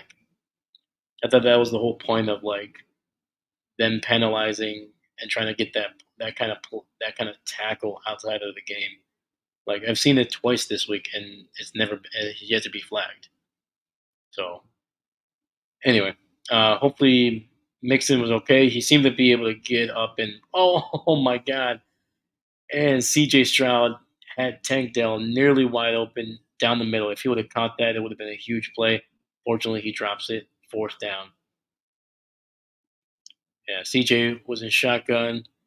He had number 33 in the right side, stepped up in the pocket, rolled out, and had Tank Dell running down in the middle of the field.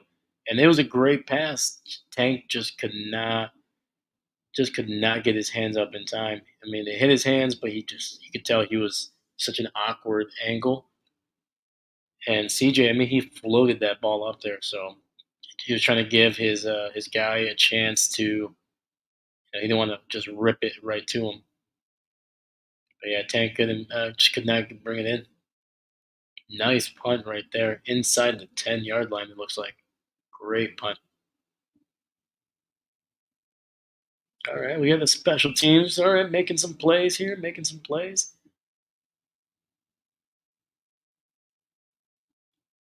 Yeah, this Jesus, they're showing some Houston defense highlights, man. Especially Hunter. Hunter has been all over the field right now. My gosh, this guy's just blowing up plays. All right, so the ball, it'll be first and 10 at about the 7-yard line. Caleb in shotgun, three receiver bunch to the right. DeAndre Swift moves over to the left side in the backfield. He's got a little bit of time, but he's got to throw that ball quickly. There we go. All right. Throws it out of bounds. There is a flag here. There's a late flag.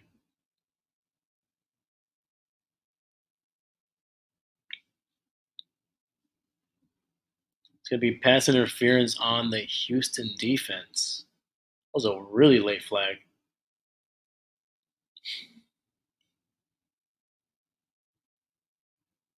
Yeah, yeah. Basically, freaking hugging Cole Komet. That was number 5, Petre. Yeah, he was he was draped all over Komet. I was like, geez, man, at least buy him dinner first if you're gonna dance with him like that. So it'll be 1st and 10 at the 13-yard line. Shotgun, handoff to Swift, trying to get to the sidelines and goes absolutely nowhere. Didn't even get back to the 10-yard line. It's about a loss of 4 or 5 right there. Yeah, both these defenses, man, they have been flying to the ball. That was two. I'm gonna mispronounce this guy's name. 2-0. He beat his block and then just rammed right into DeAndre Swift there at about the 9-yard line. Nice wrap up. Took the brunt of the hit and then just drove him down. So 2nd and 14 at the 9. Caleb in shotgun. Swift to his left. Pocket is very, very, very, very tight, and he's going to have to throw it away. Yeah, this offensive line, man, they are struggling. Right now, they're showing Mixon. He's walking to the sideline, but the fact that he's walking is a good sign because that looked ugly, man. Like his foot just got stuck, and then it bent. Didn't bend in; it bent out. If that makes sense. Um, yeah, that looked really badly. But the fact that he's walking to the sideline by himself too. Nobody's holding him. Nobody's helping him. So hopefully he'll be back in this game. So 3rd and 14 from the 9. Two players to Caleb's in the backfield, and he is almost sacked, but he freaking escapes. Now he's just scrambling, getting the most that he can, and takes a shot as he was stepping out of bounds, kind of. Is that going to be a flag or what's going on here? So that is Will Anderson just destroyed the tackle. He almost got to Williams, almost brought him down. Had actually a hand of his a handful of his jersey, uh, but couldn't bring him in. And it was a gain of 10, but unfortunately, it is going to be 4th and 4. But that hit outside, it was not a hit. It looked a lot worse. Caleb basically flopped.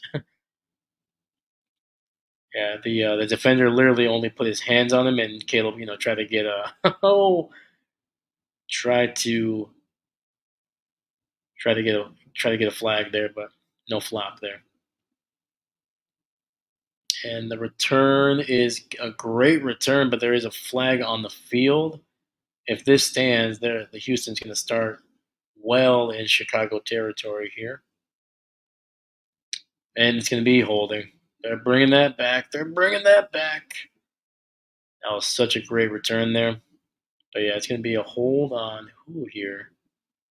Who?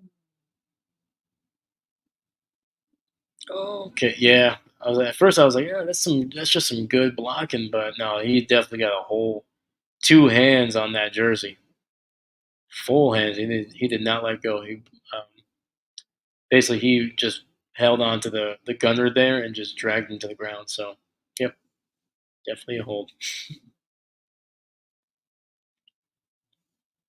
I don't know. At some point, I'm gonna have to create a flag counter here because this game there's a lot of flags happening, a lot of flags.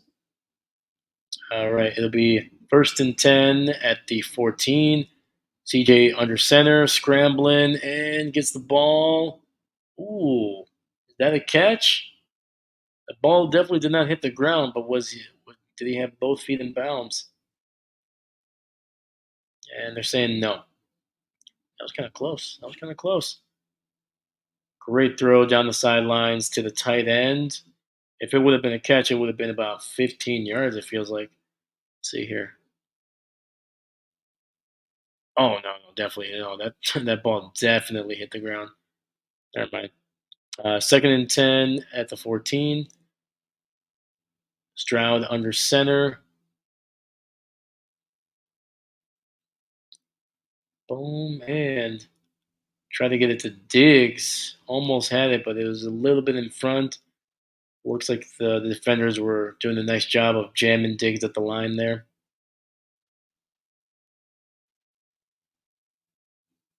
Yeah, there's a little bit of pressure on that as well. These teams have been doing a great job. Nice number 96. I think that's a corner for Chicago. Came on a blitz and nearly got to Stroud. That's why he Stroud had to get that ball out a little early, so messing up the time on that. That's why Diggs just was seemed like he was lagging behind, but it was just an early throw because of the pressure. So 3rd and 10. Chicago looks like they are sending a blitz, but it's going to be a flag, and it's going to be false start on the offense there, moving them back 5 yards. So it'll be third and very long, and it'll be inside the 10. That's on Laramie Tunsil again.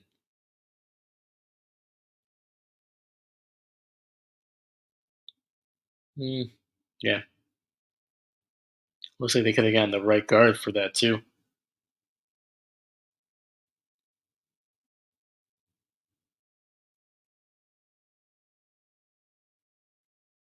Shotgun, low snap, and low pass. So incomplete.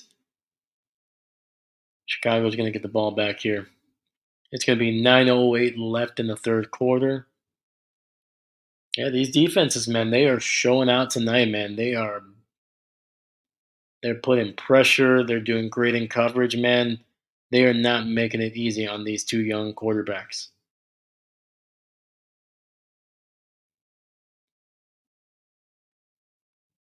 So Houston's punter in the end zone gets the ball out. Doesn't look like a great punt. It's going to be about midfield here. And ball will rest at just past the 45 at the 44 of Chicago. So not an amazing punt, only about maybe 45, maybe 50 yards. So, but there is a holding penalty on Chicago. Oh yeah, oh yeah, he's Jesus, man, he's pulling them left and right all the way down the field. Yeah, that's a hold right there. Well, it was not a great punt. They would have had great field position. They would have been just 6 yards away from midfield, but unfortunately, that hold is gonna push him back a little bit here. So,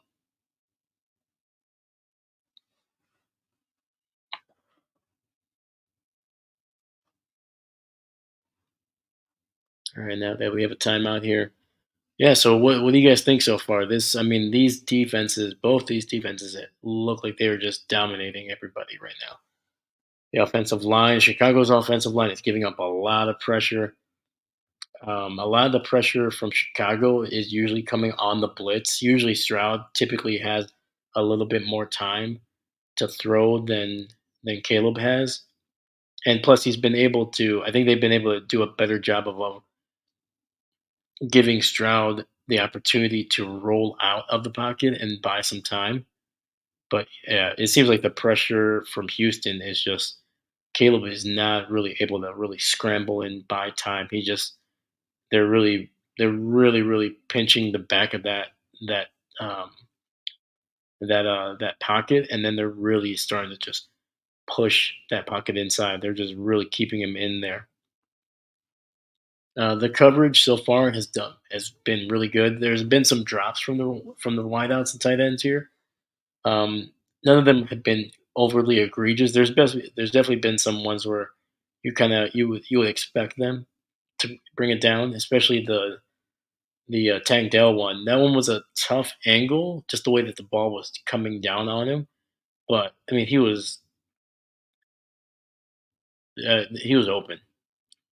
Stroud really just dumped it over the corner there, and if Tank Dell gets a hold of that and keeps his feet, that thing is going for 40 plus yards or more. And especially with how fast Tank Dell is, man, that guy probably could have gotten to the end zone if he got some decent blocking.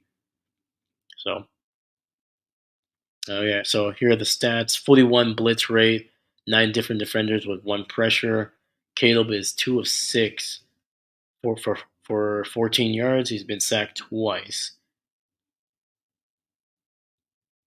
Yeah, he's just been pressured all day long. Is the most blitz rates, 41% blitz rate, the highest rate of DeMarco's Ryan's coaching career so far.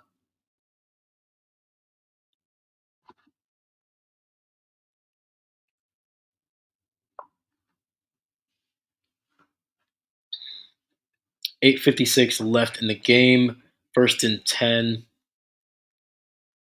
Three receiver bunch to the left, running back to the left, and there's a flag already. Jesus. Delay of game.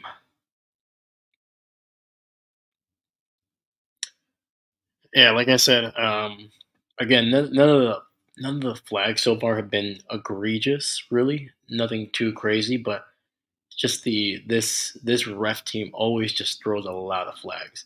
They really mess up the rhythm of the game. So snap and gets the ball out quickly to his tight end. It looks like gains about 5 yards or so. So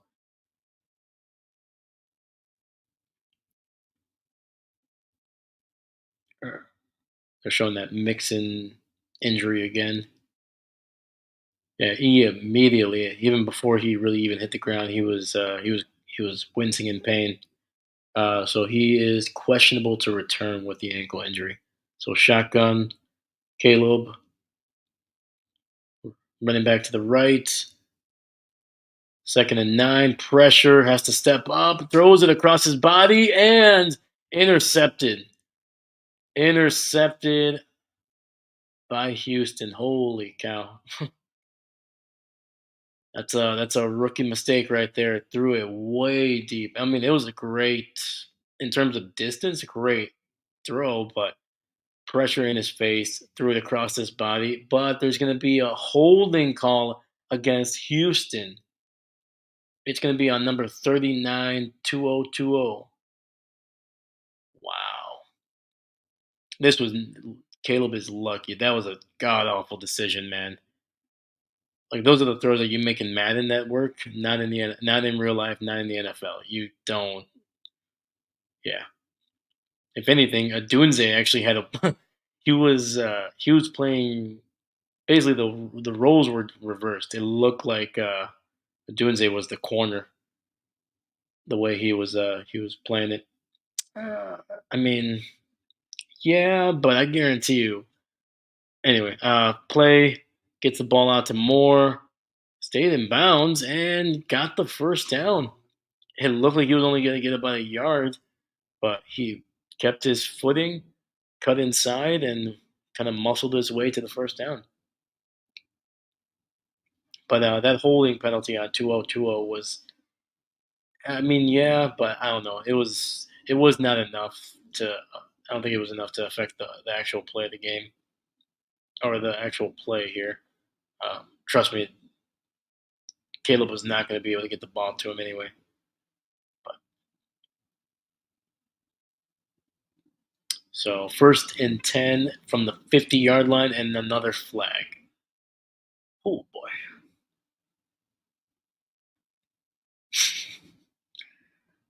And it's going to be on the Chicago offense, and they'll move them back to the 45. False start.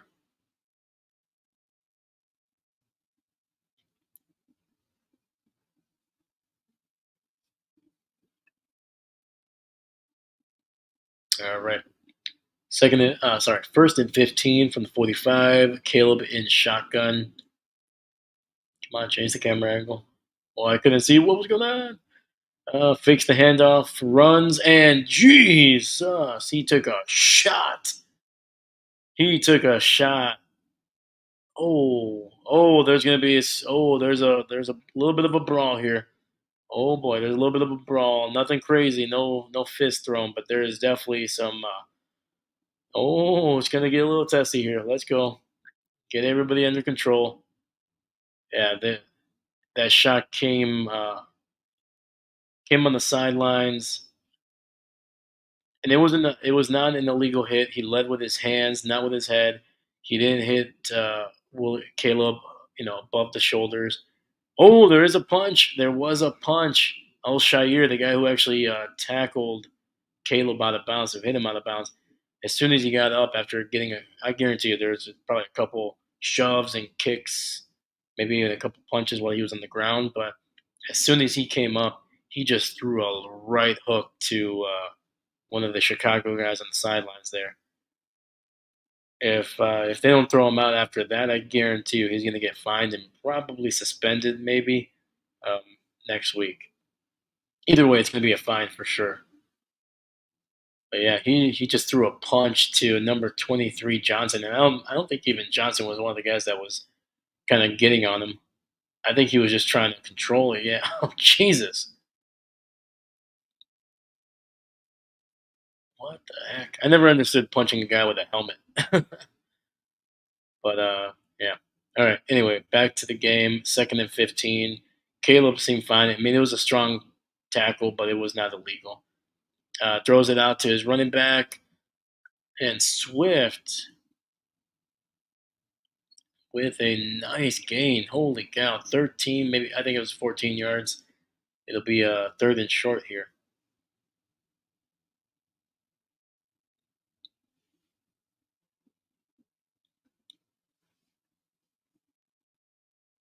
Great job, man. Nice little flat route to the sidelines there, and then he just cut it inside and turned upfield. Yeah, third and one at the Houston 41. Caleb in shotgun.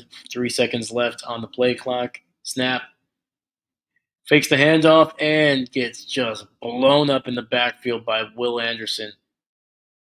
Jesus, and he took a shot from his blind side, and Caleb is not happy, man. Holy cow, that was the fact that he held onto the ball and didn't fumble it. That's oh my god, they just let. Oh no, Cole Komet was coming inside, and he was supposed to kind of just crack down on Anderson, and Komet just didn't even really try to get in front of him. He just tried to put his hands out like he was trying to push him down. I was like, dude, that's Will Anderson, dude. This guy's like 6'5", like a 275 easily. Like you gotta hit him, dude. You can't. Anyway, he blew right past Komet and just whacked, just blew up Caleb from the blind side there.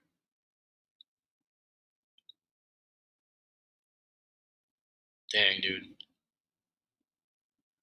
Dude, I feel for Caleb, man. He is just getting lit up in this game, man. He is running for his life. See, like those are the kind of plays that are gonna get Eberflus fired.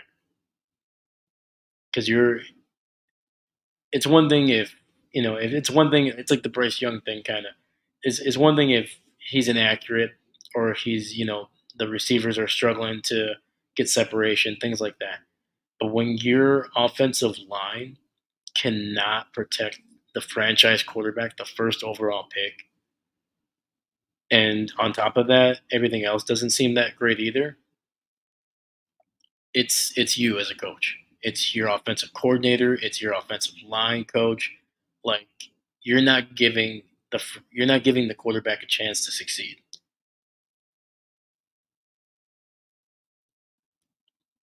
Yeah, like Caleb. Like once again, you see the talent. Like even on that throw that was supposed to be an interception that was brought back to the flag. Like the fact that he was able to still there was a guy in his face. He was throwing, falling backwards basically, and he was able to throw that thing like 40 yards, 30 yards downfield. I mean, once again, was it a smart decision? Absolutely not. But you saw, you could see the talent, and also he's been scrambling all over. He's there should at least be another 3 to 4 sacks on this from this Houston defense. But Caleb has been able to scramble and get away, and it's either an incomplete pass or he barely gets any yardage. But But yeah, just like those blindside hits, man. And you can tell Caleb is like he's frustrated, and he has a right to be. This offensive line has not done a good job today. They are basically just they're letting him just get whacked almost on every other third play. There's a guy that's just hitting him.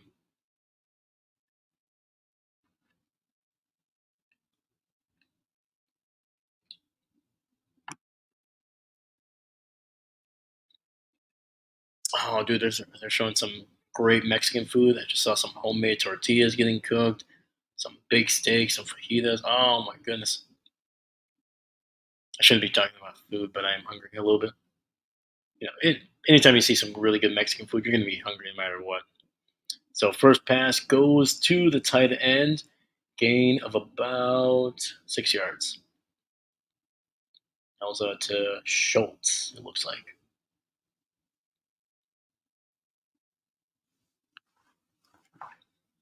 it's the clock is running. It's going to be under 5:05 in the third quarter here.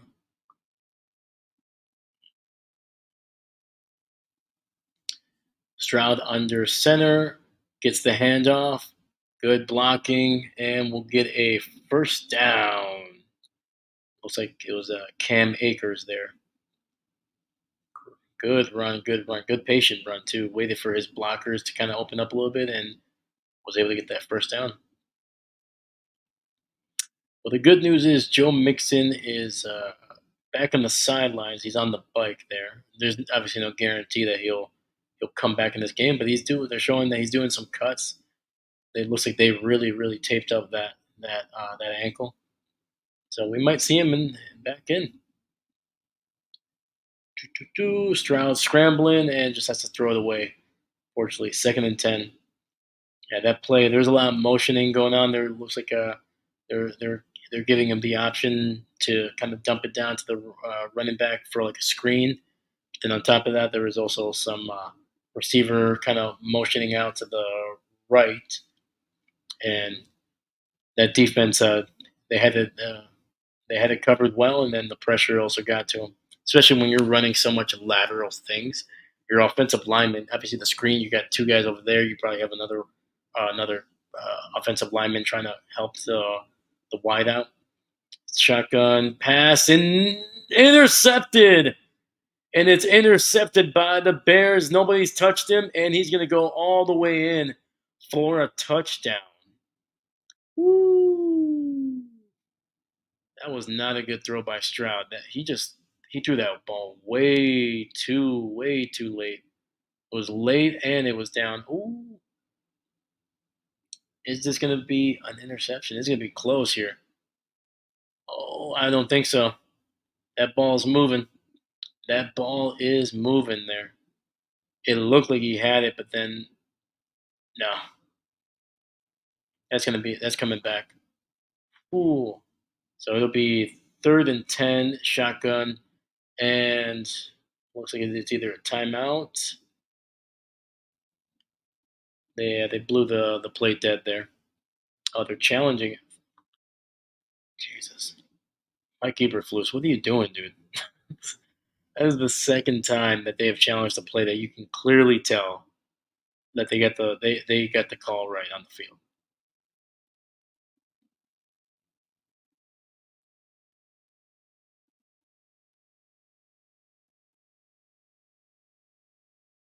Yeah, he's gonna lose. Well, I can already tell you right now, Chicago's losing a timeout on this one. Like initially he has it, but then as soon as the ball hits the ground, because his whole body he was kind of outstretched, he didn't have a chance to really even tuck that ball in. But as soon as he hit the ground, that ball is loose. He never technically lost. The ball never not in his hands, but the ball was definitely moving. So it's not going to count. That was a bad challenge by Eberflus. That's his second bad challenge. He challenged the that Diggs catch early on in the second quarter, and it was clear that Diggs got both feet in bounds, had control. Like it wasn't even close. He was like almost a full 2 yards away from the sidelines, and he was able to get both feet in bounds. So yeah, Eberflus.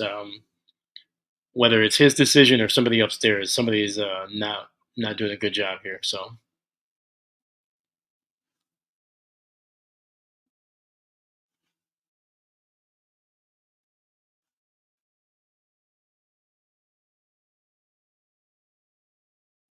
there you go. There we go. All right. If you're just joining us here, my name is Dave Huerta. This I'm not a coach. Is the channel. We're going to be breaking down some film early in a couple weeks here. We're going to be doing some all 22 things. That's going to be some extra content. But on top of that, obviously, we're going to be doing as many games as we can, mostly prime time, Packer games as well. That's going to be a huge thing. So if you're liking what you're seeing here, please subscribe, drop a like, and hit that bell to make sure that you know when I'm going to be going live and dropping some videos. So thank you very much.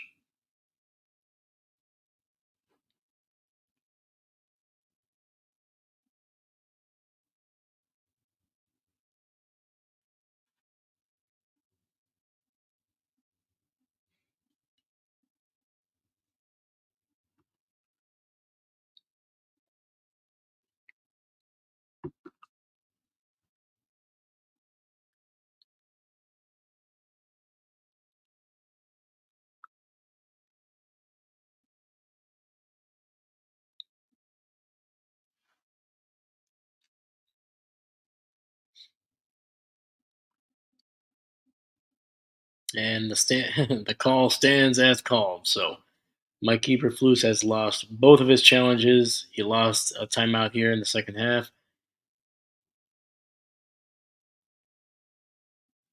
and and also the thing too, when you even if you let's just say that you would have gotten the challenge, yes, obviously it's a pick, but you weren't going to get the touchdown after this.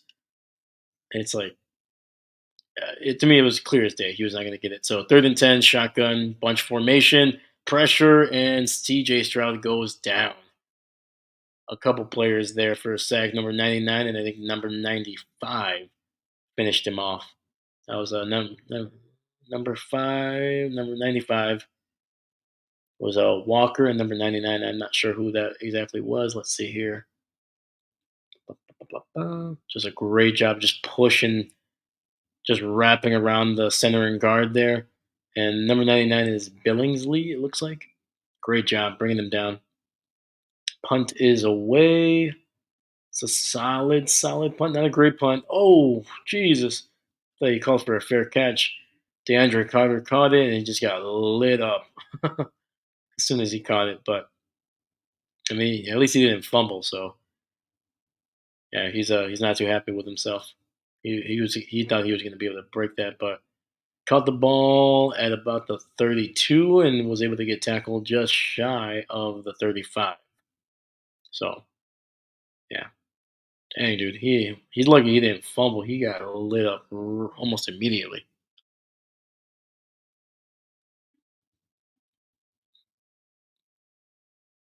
And shotgun, Caleb with a running back to the right. He tosses it to DeAndre Swift, who gains about 6 yards on the play.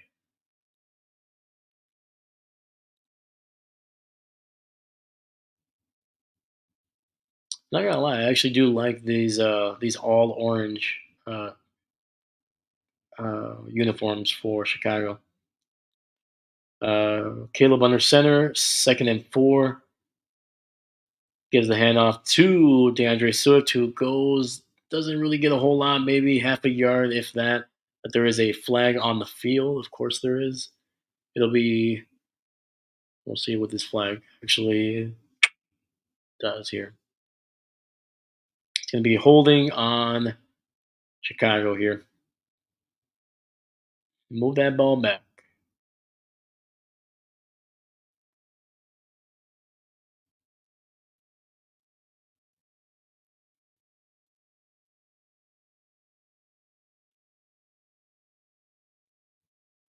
Yeah, just showing some kind of highlights here from Caleb throughout the night. Like I said, man, his when he's throwing, his mechanics look good. He looks structurally sound, keeping his feet where they need to go. 1st and 10. Oh no, sorry, it was a holding on Houston, not on Chicago. My apologies. First and 10, toss to Swift, who gets stretched all the way out, and unfortunately, no gain. Great job by Houston, making him stretch out that play, and nothing. So 35 rushing yards and just 48 rushing yards for. Yeah, there's not a whole lot of places to run in this with these defenses, man. They are flying to the ball.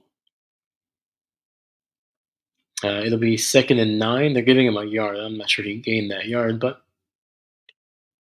and a couple receivers and running backs to the sidelines here. They're in the backfield there, and DJ Moore only gets about a yard or two, and him and the defender were hugging it out there in the on the sidelines there, and legitimately hugging it out. They weren't. I'm not saying that they were wrestling. They were literally just shoulder to shoulder, tapping each other up. Boom. But there is a flag on the field. It's holding on Chicago, and they're going to get DeAndre Swift, who was basically kind of like a lead fullback for DJ Moore on that play. Let's see here. Oh yeah, full on tackle, full on tackle. He was holding on to him so hard that when Singletary Jr., number 24, the corner for Houston, when he tried to throw Swift, he literally flew with him. That's how tight that hug was. So yeah. So this will go back. It'll be second and 16 from the 42. Swift in motion in the backfield gets it out to Khalil Herbert to get stiffs arm, but is only able to get about 2 yards. So it'll be third and long.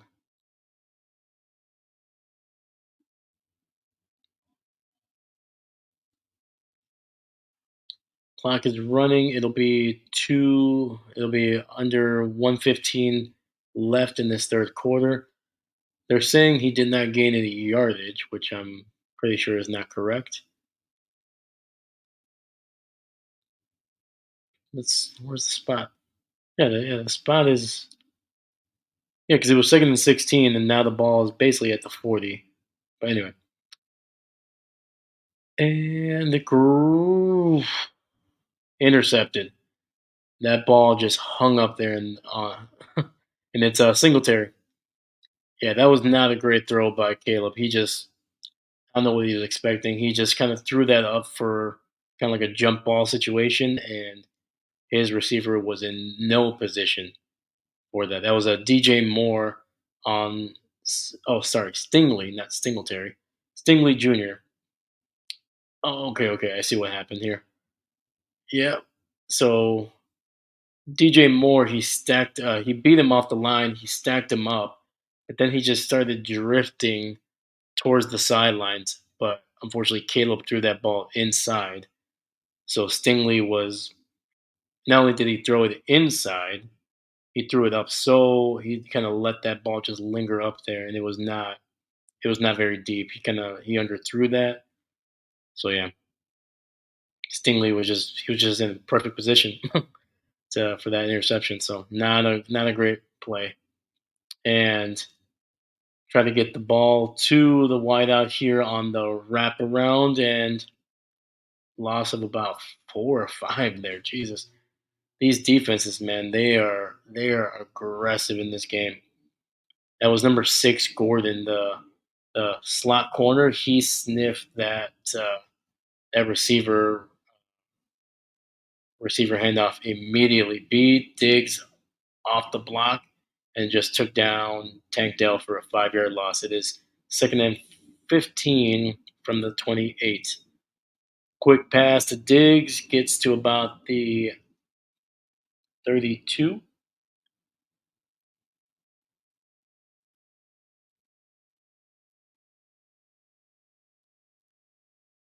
Sorry, 37, it looks like. And that is the end of the third quarter. It is Chicago 10, Houston 16. So far, the defenses have dominated in that third quarter. There's literally been, turnovers, a lot of sacks, a lot of offensive plays that have gone for negative yardage. Like, yeah, both these defenses looked great. So there's definitely been some mistakes by the running backs and the quarterbacks here. Even the wideouts have dropped some passes here. It hasn't been a clean game by the offense either. So I think that's a big reason why you just have not seen these guys get into even remotely field goal range.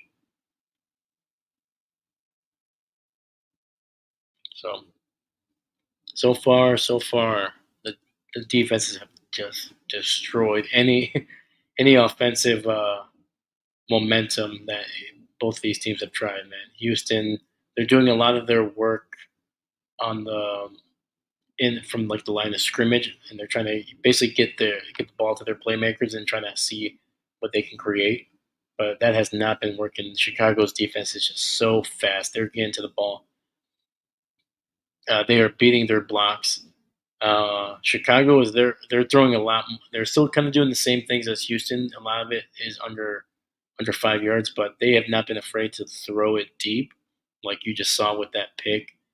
But it does not seem to be working. I mean, every single time, even if when Caleb does have time, it just the ball is just not coming out right. The receivers and him are not on the same page.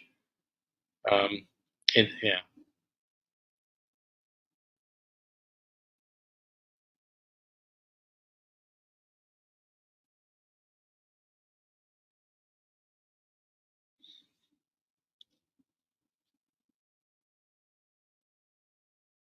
yeah, and I mean the running games. I mean that there's a reason why these quarterbacks are throwing it so often is because neither running game is doing anything. Granted, Houston is dealing with an injury with Joe Mixon. I think he's back in the game. I'm pretty sure. I think we've seen him a couple times here, but they really haven't given him a whole lot of carries since he's come back. Yep, Joe Mixon is now back in the game, number 28. He's going to be in the backfield in shotgun formation with Stroud. It is 3rd and 8. Tight end in motion, bunch to the left. Pressure. Stroud gets out of the pocket, trying to find a man. Gets to Nico Collins for some big yardage. Nico Collins, man, having a game, dude. Seems like he's the only wideout that can really make anything happen right now. Great job. The pressure got there immediately, but Stroud was able to just get away from it, buy himself some time, found Nico in the soft spot. All right, snap, gets the ball out, and just too far to the sidelines for Tank Dell. Tank Dell could not keep. He did really keep his feet in bounds, just could not bring it in. It was a tough play on that one. Tough catch. Yeah, Nico caught the ball, nearly fumbled, and then was able to get a couple extra more yards after the catch there. All right. Stroud is 20 of 32, 233, one touchdown. Nico Collins, a buck 28 on 7 catches and a touchdown here. Ball is at the 38. Stroud under center hands the ball off to Mixon, and Mixon gets to the 35, gain of about 3. So it'll be about 3rd and 7 there.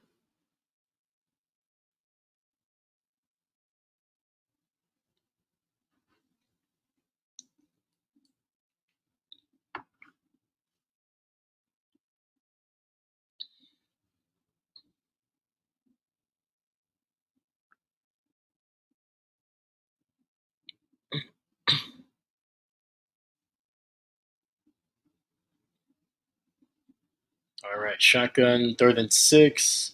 Quick pass, and it gets blown up immediately. Cannot barely, barely got the ball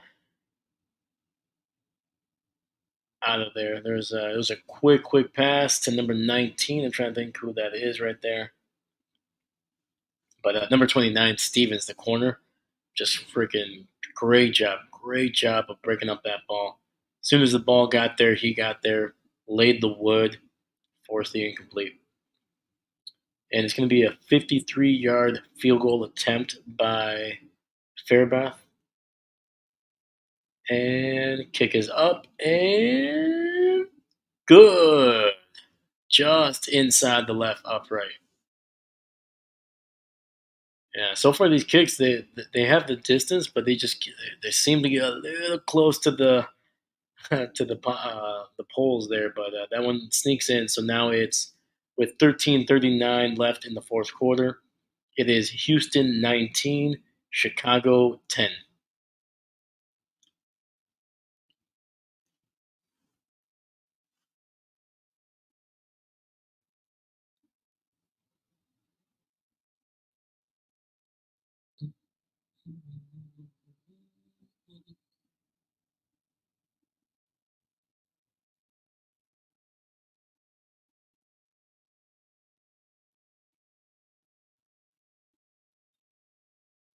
Yeah, there was a little bit of offense, that big explosive play to Nico Collins, but this Bears defense tightened up right there, like they have all game for the most part.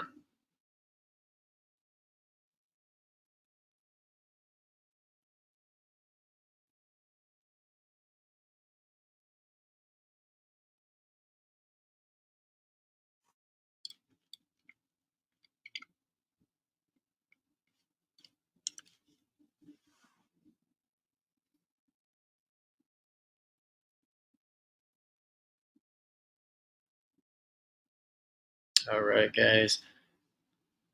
Once again, if you're watching, thank you very much for watching. My name is Dave. This is I'm not a coach. So we're going to be doing live streams of every primetime game that we can, or basically any game that we can get our hands on and sit down and watch. Um, they're going to be coming out every week. We're definitely going to be trying to get some Packer games going on this channel. I've yet to get one in, but we'll definitely be getting those for sure. Those are obviously the most games that I'm most interested in every week.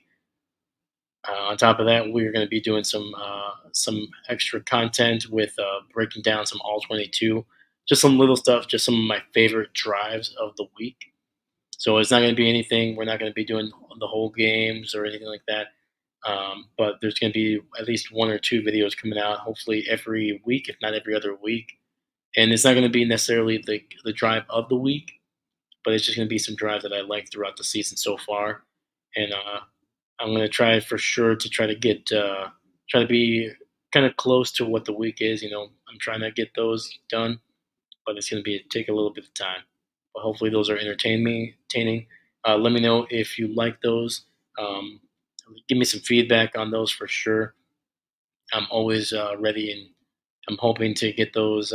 Hopefully those are a little bit entertaining, and at the same time, hopefully maybe a little bit of knowledgeable, and kind of maybe get you more excited about when you see something very like just a great drive. You can kind of put that in your brain and just kind of be like, "Oh, that was nice." Break it down. You'll watch it and just kind of go from there.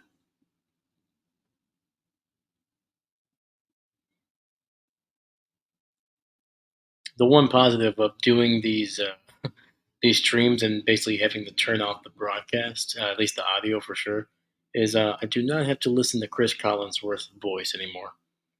I'm not saying my voice or my commentary is much better, but I find myself slightly less annoying.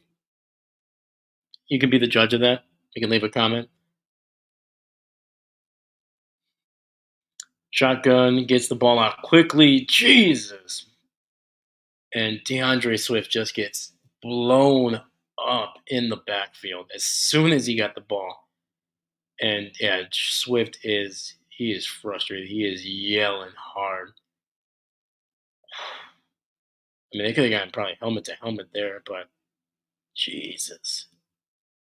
Yeah, he did not have a prayer to get that ball going up the field. Second and 15, shotgun pressure and strap. Oh, he stays up on his feet. Intercepted. The ball just did not have enough on it, man. He had a guy that was kind of open, but there was three guys on him, and that ball was underthrown and it's picked off.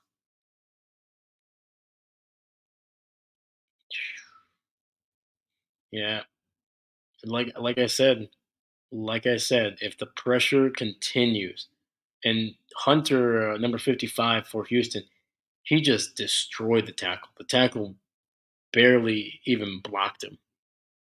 Like he was on Caleb within, I would say, within a second and a half. But like that's insane. Just imagine 2 seconds and you have to be running for your life already. And that's how it's been almost the entire game.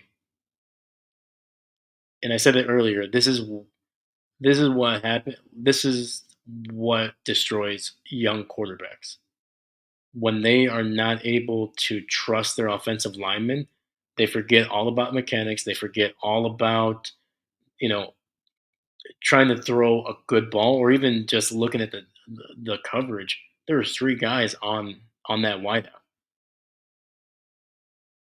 and granted, yeah, they're all behind him, but then you got to throw that ball. You got to throw that ball deeper, man.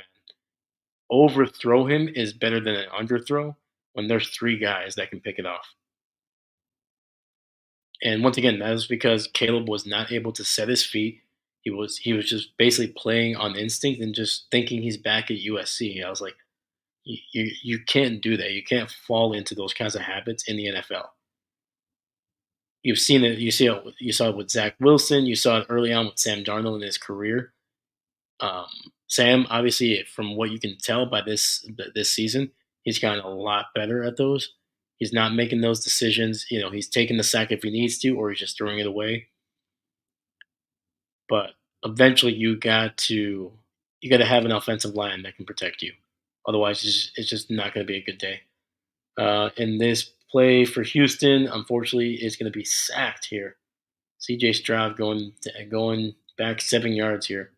It is 3rd and 17, and they're at the 50 here. So they need an explosive play if they want to be able to get any points off this drive. And it's going to be a little receiver screen. He gets inside the 45 down to about the 43. So looks like they're going to punt this off. The clock is running, 11:15 on the clock. Houston was not able to do much with that interception.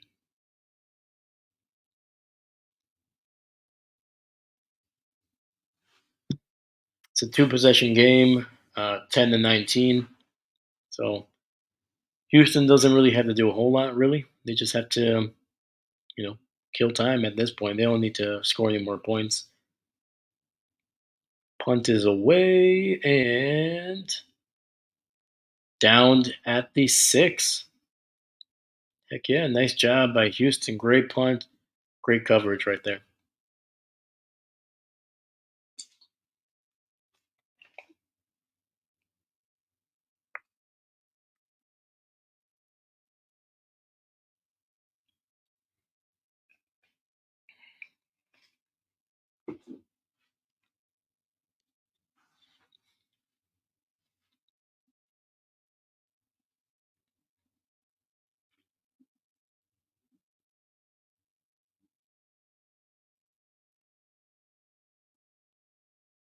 All right.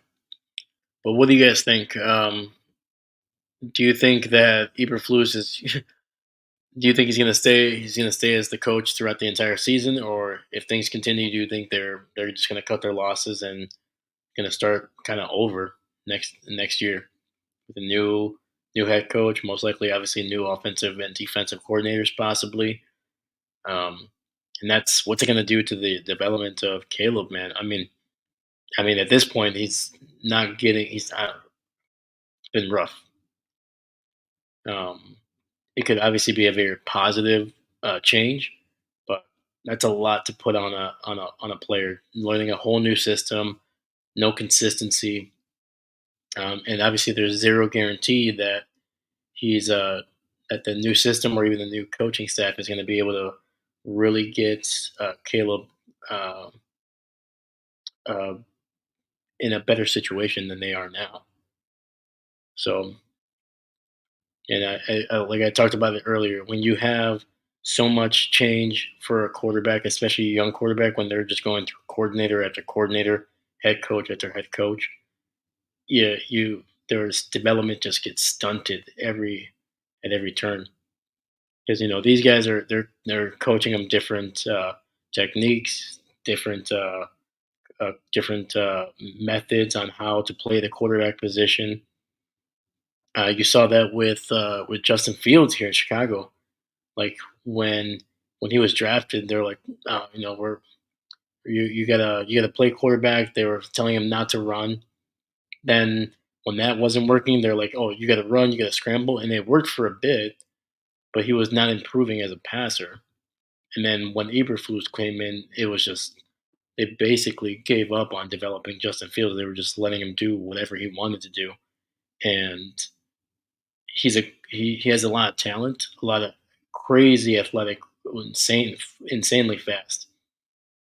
But he was just not developing as a quarterback, and they shipped him out. So starting at the 6 yard line, they hand it off to DeAndre Swift, who gets to the 9, so a gain of 3. 10:30 on the clock. Clock is rolling.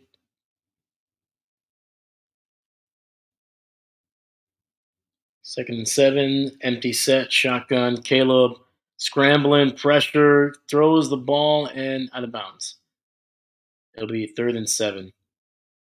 I'm pretty sure Caleb took a shot on that one still too. So like the pressure is just immediate for Caleb.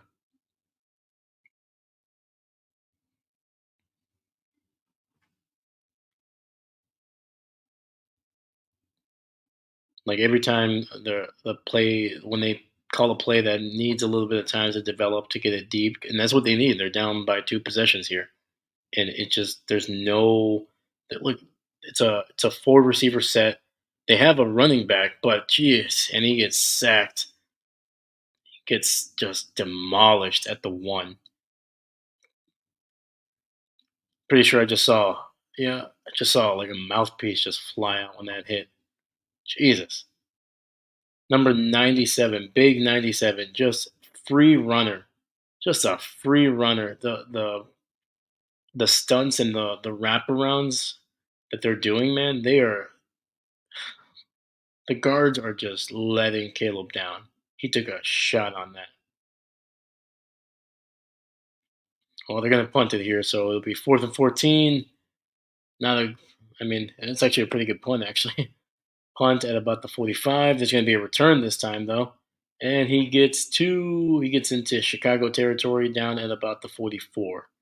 So Houston will have an opportunity here with great field position to put this game away.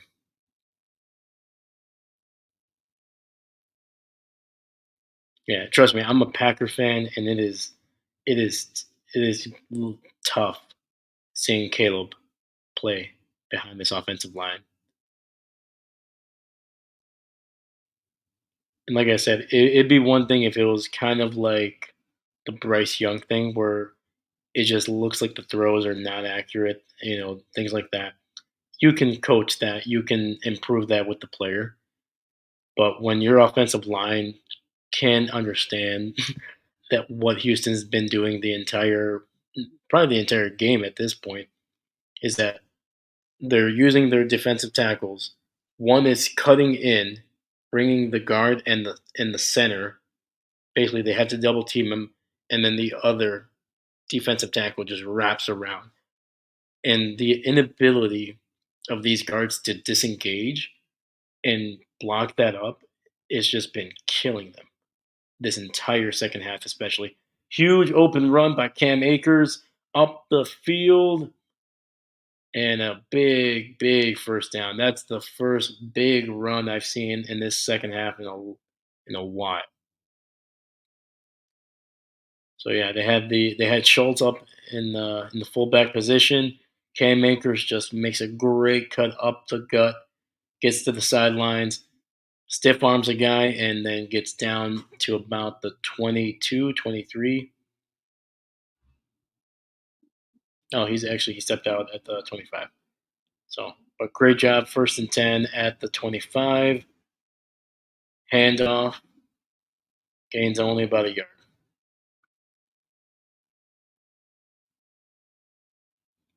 Yeah, and like to be fair, Houston's defensive line, they have a great defense. A lot of big guys, a lot of fast guys, and but you got to do something. Like on that play, there wasn't they had a running back to his to Caleb's left, but that sack came from the right. There was no tight ends on the line. There was no extra blockers. Nobody was chipping. Like you got to do something, man. You got to like at this point, it's not about winning the game. It's about building his confidence back up, making sure that he knows that every time he drops back, he's not just about to get drilled by a 300-pound lineman. Like, forget the like. This season should not be about winning. To be honest with you, like obviously Eberflus probably wants to win, otherwise he's going to get fired. But the worst thing you can do is throw your quarterback to the wolves because not only are you going to still lose games, you're probably going to lose more games, but you're going to destroy any future that you could have because he's not. But anyway, like this game, this should be a wash. You should spend the next couple drives, even if you still want to keep him on in the game. This should be about, hey, we're gonna be protecting you. We're gonna put a tight end there, two running backs if we have to. You're gonna have protection. Just look for the open man. Doesn't matter if he's 2 yards down the field or 22 yards down the field. Just take your time. If it's not there, throw it away. Throw it away. Just get comfortable looking at the defense, read the defense, and just basically this is practice, man. There's a lot of practice. 3rd and 5, CJ Stroud gets it to his tight end for a big, massive gain. First down, down inside the 5. Dalton Schultz.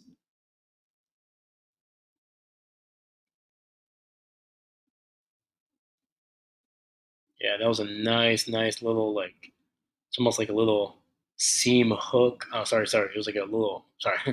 It was just a little nice little out. Got the ball, stopped his momentum, cut it inside, and just went straight upfield. Got to a 4. Got to the 4 there. First down. It's gonna be first and goal from the 4. It's gonna be a handoff and no gain. Oh, it was a fumble. Oh my goodness, Cam Akers, number 22. Looks like he fumbled the ball there. No official call yet. I didn't even notice that there's just so many bodies that I couldn't even tell that he fumbled. I thought he just didn't gain any yardage. And it looks like it's going to be Chicago's ball. Still no word. Oh, we finally got somebody. There we go. Yep. Big fumble inside the 5, man. And Billingsley, Billingsley, the big number 97 for Chicago. He didn't even punch it out. He literally just stuck his big giant helmet on the ball. Like he didn't tackle him like that. His head was just hanging there. And Cam Akers just ran right into him. And yeah, big fumble, great recovery by Chicago.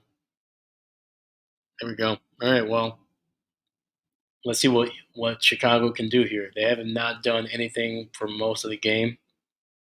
Outside of that touchdown drive, they just not, especially in the second half, they have not been able to move the ball. They have not been able to run the ball. 2 interceptions, I think, in this half.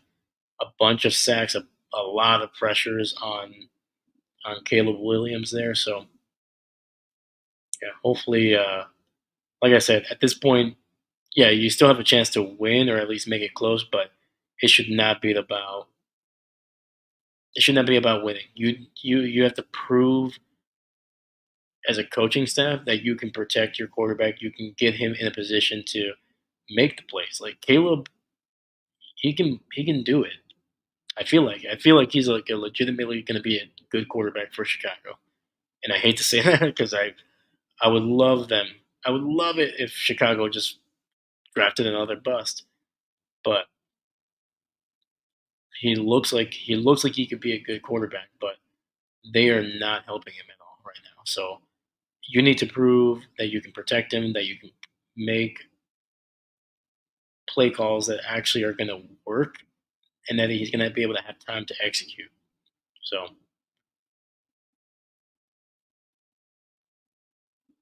yeah. So hopefully this is what this drive is. Hopefully they make some easy passes, something quick. Get those guys like the amount of receivers that they've drafted and traded for, as well as tight ends as well. The amount of guys that they've drafted over the last couple of years, you got to get those guys the ball. You got to get the ball out of Caleb's hands fast and get those guys open so he can throw it to them and then have them make the plays. Caleb should not have to be scrambling for his life and making some weird throws off his back foot, sidearm, things like that. Should not be having to do that almost every other play. So let's see what they do. They're going to have the similar to the last drive. They're going to be inside their inside their 10. I think they're inside the 5 actually. So all right. So yeah, they got a tight end. They're going to hand it off to is that Khalil Herbert? No, that's Swift. Swift only gets a yard. So yeah, they had a tight end tight to the line. They had Swift obviously in the backfield in the shotgun. Now they're doing the hurry up, no huddle. Second and 9 at about the 4. Drop back, some pressure, nearly intercepted. Throw was up the middle. Try to get the ball to DJ Moore, but that ball was not accurate. I would have to look at it again, but it looked like DJ didn't really get a chance to settle. That ball was just off to the left, almost got picked off. So it'll be third and 9 from the 4. Got two receivers to the right, one to the left, split out. Got a running back in the backfield with him. And pressure, scrambles, run, run, run, run, run. Get the first down, slide, slide, slide, slide, slide. There we go. Great job. Amazing, amazing scramble by Caleb. Gets all the way to the 29, 25-yard gain.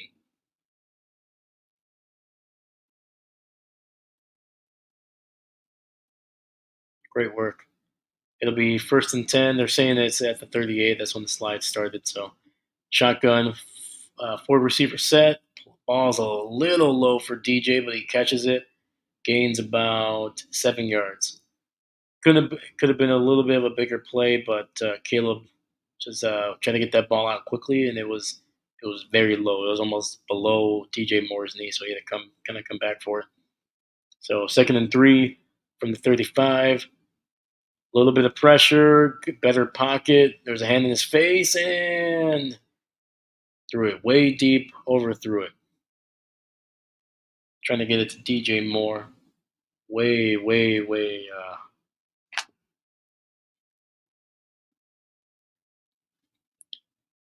Yeah, DJ, he looks frustrated. He's walking back. He looks like he's just going to the sideline. So Keenan Allen is not in this game. That probably would have helped a little bit. So it'll be third and 3.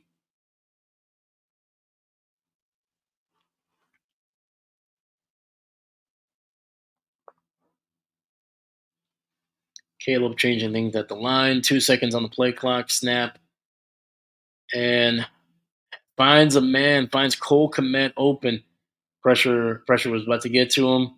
Got the ball out quickly. He actually took a shot. Of course he did. But great job staying in that pocket, delivering a good ball in stride. Big first down. It'll be first and 10 from the 42-yard line. There we go. See, like this is the kind of drive. There's 430 left in the game. It's not about the win. Get your guy comfortable, making. Ooh, Jesus. Uh, anyway, shotgun. He threw it to Komet, who just gets lit up immediately. And that was a hard hit, and he hit the ground hard. You can tell Komet was. Yeah, they're taking it to the sideline. He's fine. He got up. but you can tell he was dazed. He was seeing stars for a couple seconds there. And that hit was by Petre, number 5. He's the guy that took that did that made that hard hit on Caleb on the sidelines that kind of started the that little mini brawl over there. But yeah, yeah, you can tell he took a hit him with his shoulder, and then Komet just kind of his head just kind of bounced off the turf there. But he seems okay, but he's not playing. He's not on this play here. Four receiver bunch to the left, empty set, and immediately got pressured. Barely got the ball off.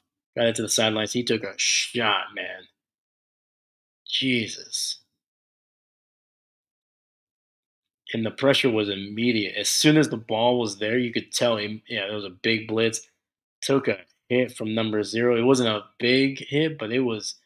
I mean, those are the ones you feel because it was like right just below the ribs, and you can tell Caleb is just. Yeah, he's lucky to get that ball off because luckily there was nobody on that side of the field. I think it's going to be no. There's going to be a flag.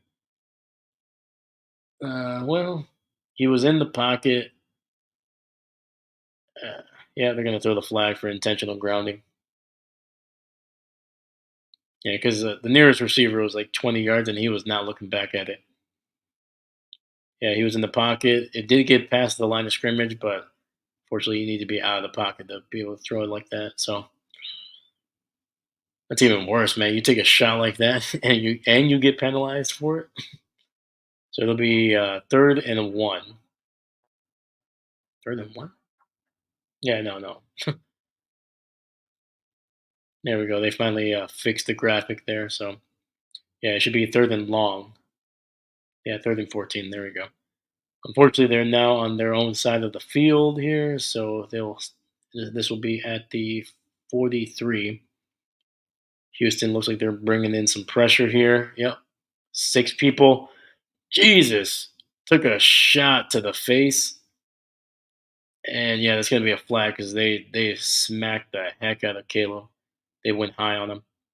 Caleb, he's slow to get up.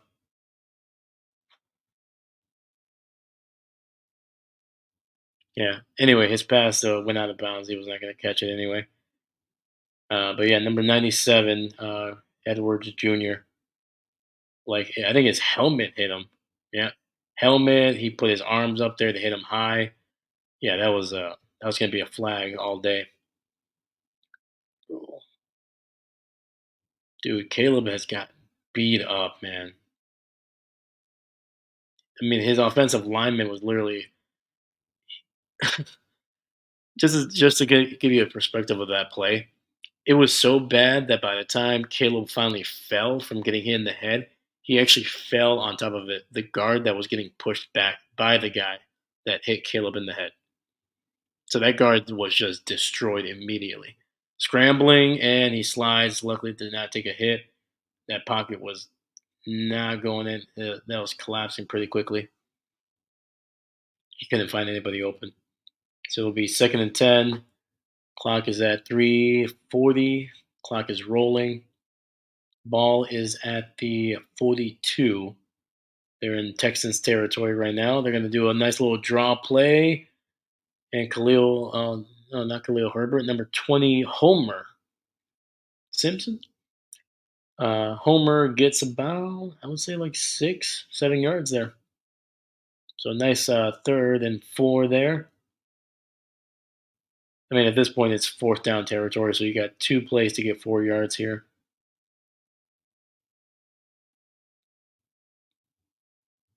So Caleb is changing some things at the line here. Looks like Houston is going to be sending a blitz. They do. He clean pocket and not a good throw. DJ Moore is frustrated. Ball was underthrown. It was going to be like a back shoulder throw, but that him and DJ Moore were not on the same page. That ball was about 5 yards short of where it should have been. And DJ, as soon as he got to the sidelines, he took off his helmet, and you could tell he's just done with the night. So instead of going for it, they're going to attempt a 54-yard field goal here to make it a one possession game. And the kick is good. 13-19 Houston here.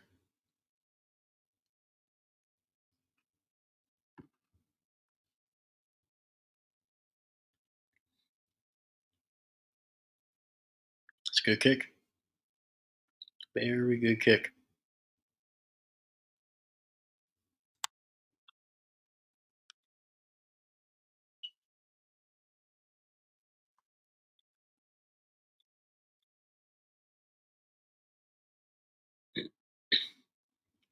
Yeah, Caleb, they're showing him on the sidelines. He is exhausted.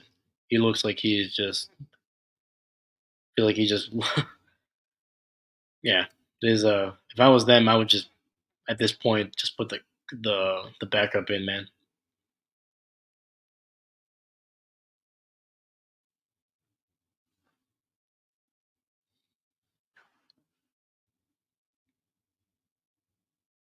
It has not been a good night for Chicago here. And the crazy thing is, as bad as they have played, they're within a touchdown of potentially winning this game.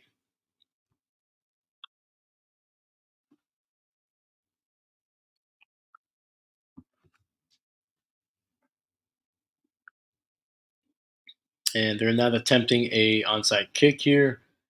And their traditional kick here, they got it. And Sims with a nice return there for Houston.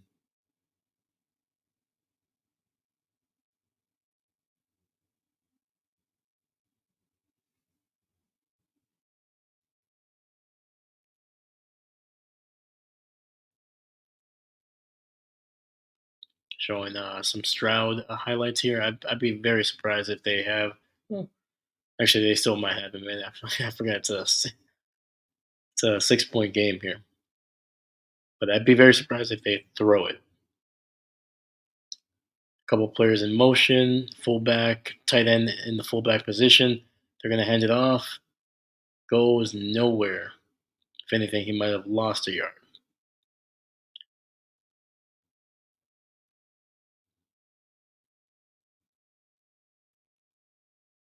Yeah, they handed it off to Dare. I'm not going to try to pronounce the last name because I'm just going to butcher it.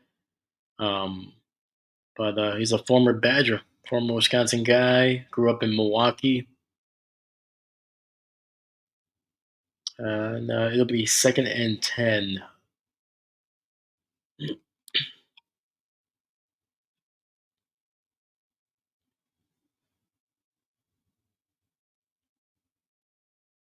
Hand off again to Dare, who gets this time he gets about 3 yards on the play.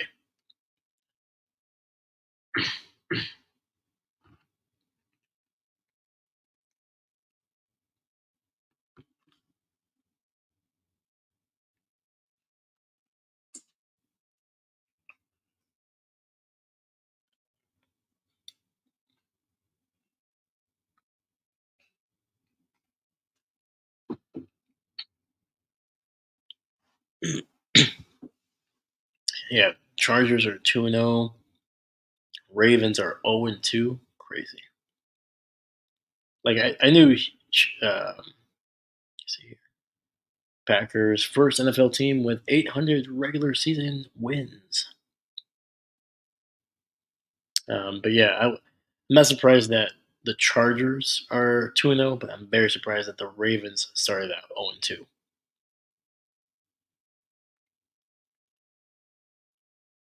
And the Chiefs barely beat the Bengals 26-25 there. Patty Mahomes not having a great game. 2 picks, 2 interceptions. Was like under 200 yards for sure. Second and sorry, 3rd and 7 from the 42. They are throwing the ball here, and Stroud is scrambling. He's gonna get the first down, but there is a flag in the backfield. So it looks like that ball is coming back. Coming back. Where's the Oh yeah, got the hands to the face of the defender there. Hit him so hard. The tackle hit him so hard that he literally knocked the helmet completely off of the D tackle there, or the defensive end. So that'll be a 10-yard penalty, and it'll be 3rd and 17. Wipes away a first down that could have ended the game here. So who knows, man? If Houston can get 17 and a half yards here, Chicago will get the ball back. They have one timeout. Fortunately, they could have had two if Eberflus didn't just waste one on an unnecessary challenge. And Chicago stops them. They're gonna have to stop the clock here, so they're gonna have to Chicago will use their last timeout. Only about a 2-yard gain on the. It's like a little bubble screen to the wideout.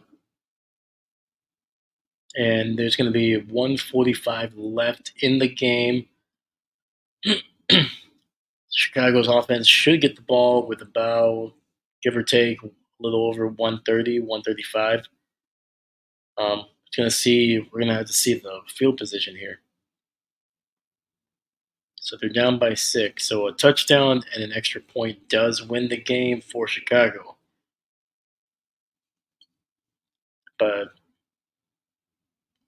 we have not seen much out of Chicago in the second half, man. They're like Houston's defense, they have just bullied the Chicago offensive line. Punt is off. Good solid punt. Fair catch at the 20.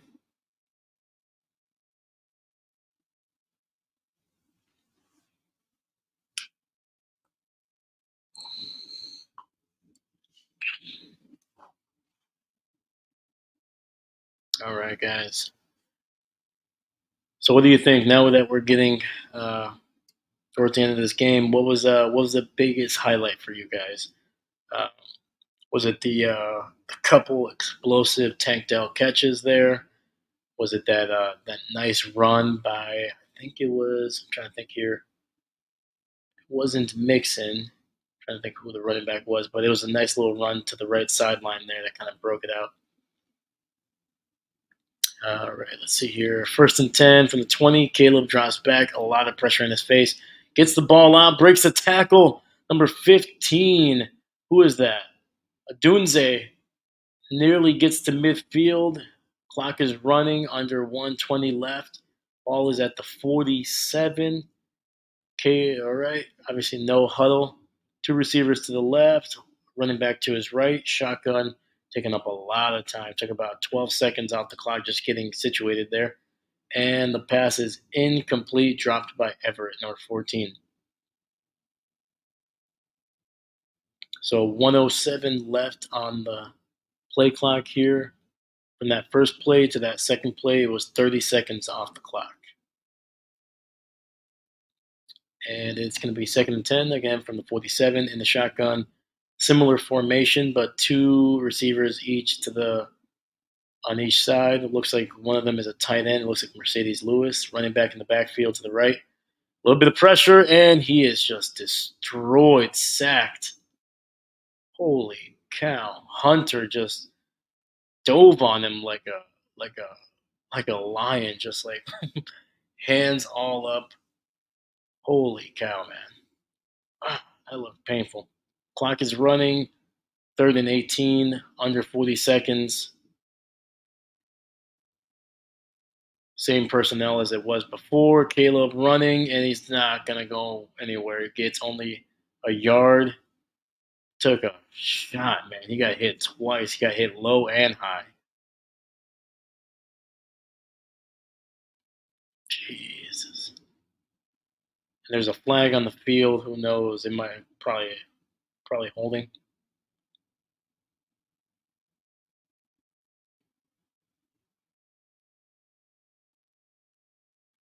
Oh, false start. Yeah. Penalty is declined. What do you do if you're in Chicago? Do you even go for it? 30 seconds. Man, dude, this is hard. I like seeing the Bears lose. This is tough for me to watch.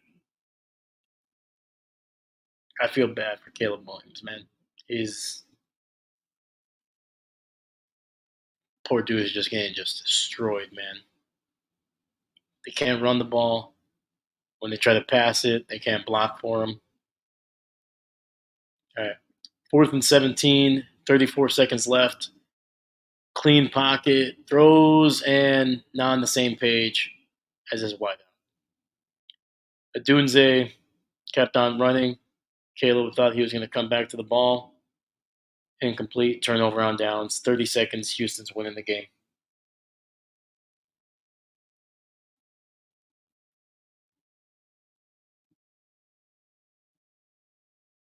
Dang. I would have loved it if they made it interesting. It would have been really fun. That first play really got him going. Got a huge run. Got about 20, I think it was like 27 yards on that first play. And then after that, the same issues that have creeped up all game, especially in the second half. They just couldn't protect Caleb and took a shot. Stroud under center, about to take a knee. Game over. Chicago, all right. Final score is Houston 19, the Chicago Bears 13. Houston will go to 2-0 to start the season, and Chicago will fall to 1-1.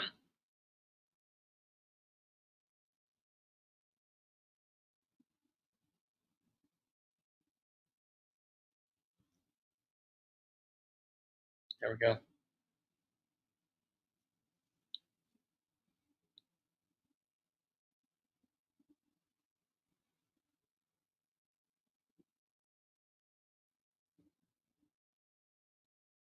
Yeah, what do you guys think of this game? Obviously, a little bit of a low scoring game. No, neither team was able to get to 20 points.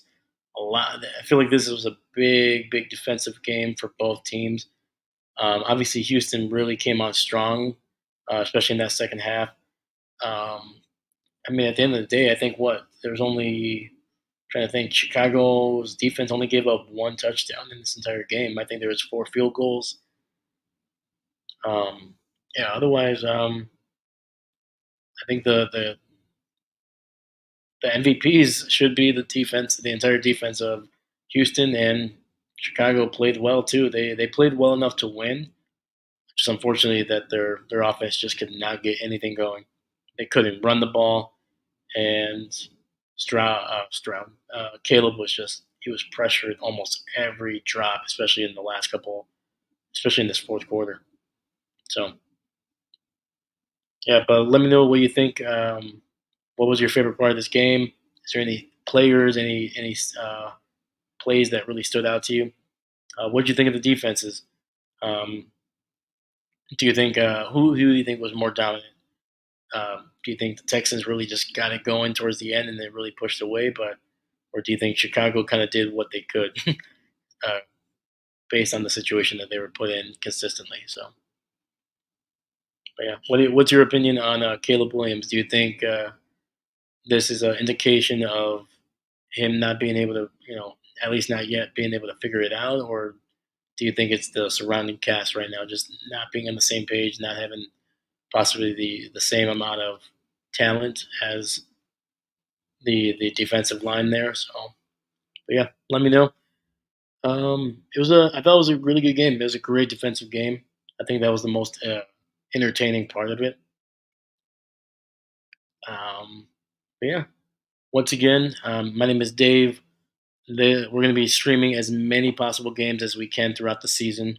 We're going to be definitely doing every primetime game. We're going to try to get to every single Packer game possible. If the Packers don't play, or after we're done with that, and there's a game that's not in prime time, we will be streaming that when we can as well. On top of that, look out for these videos that will be coming out. Some all 22 breakdown films. I'll be breaking down some of my favorite drives of the season as they come along. I'm hoping to get out one or two every single week.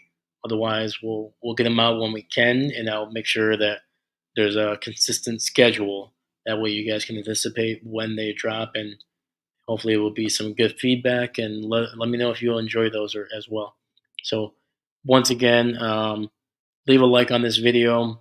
If you watched the whole thing, please definitely leave a comment. Let me know what was your favorite part. What was your favorite part of the stream? Are you enjoying the my commentary here? Is there anything that you would want me to kind of include and add? Um, yeah, please let me know. I'm going to be adding some overlays to this. Hopefully, making this stream a little bit more engaging. I'm definitely going to try to add that, but it's going to take a little bit with the software that I'm working it with right now. But we'll definitely be getting that done. Hopefully, once the season really starts rolling, especially in late October, late September, early October. We're going to try to get all that stuff down. So thank you for watching this, even if you watched only the bits and pieces of it. Thank you so much. Again, my name is Dave, and I'm not a coach. Thank you so much. Bye.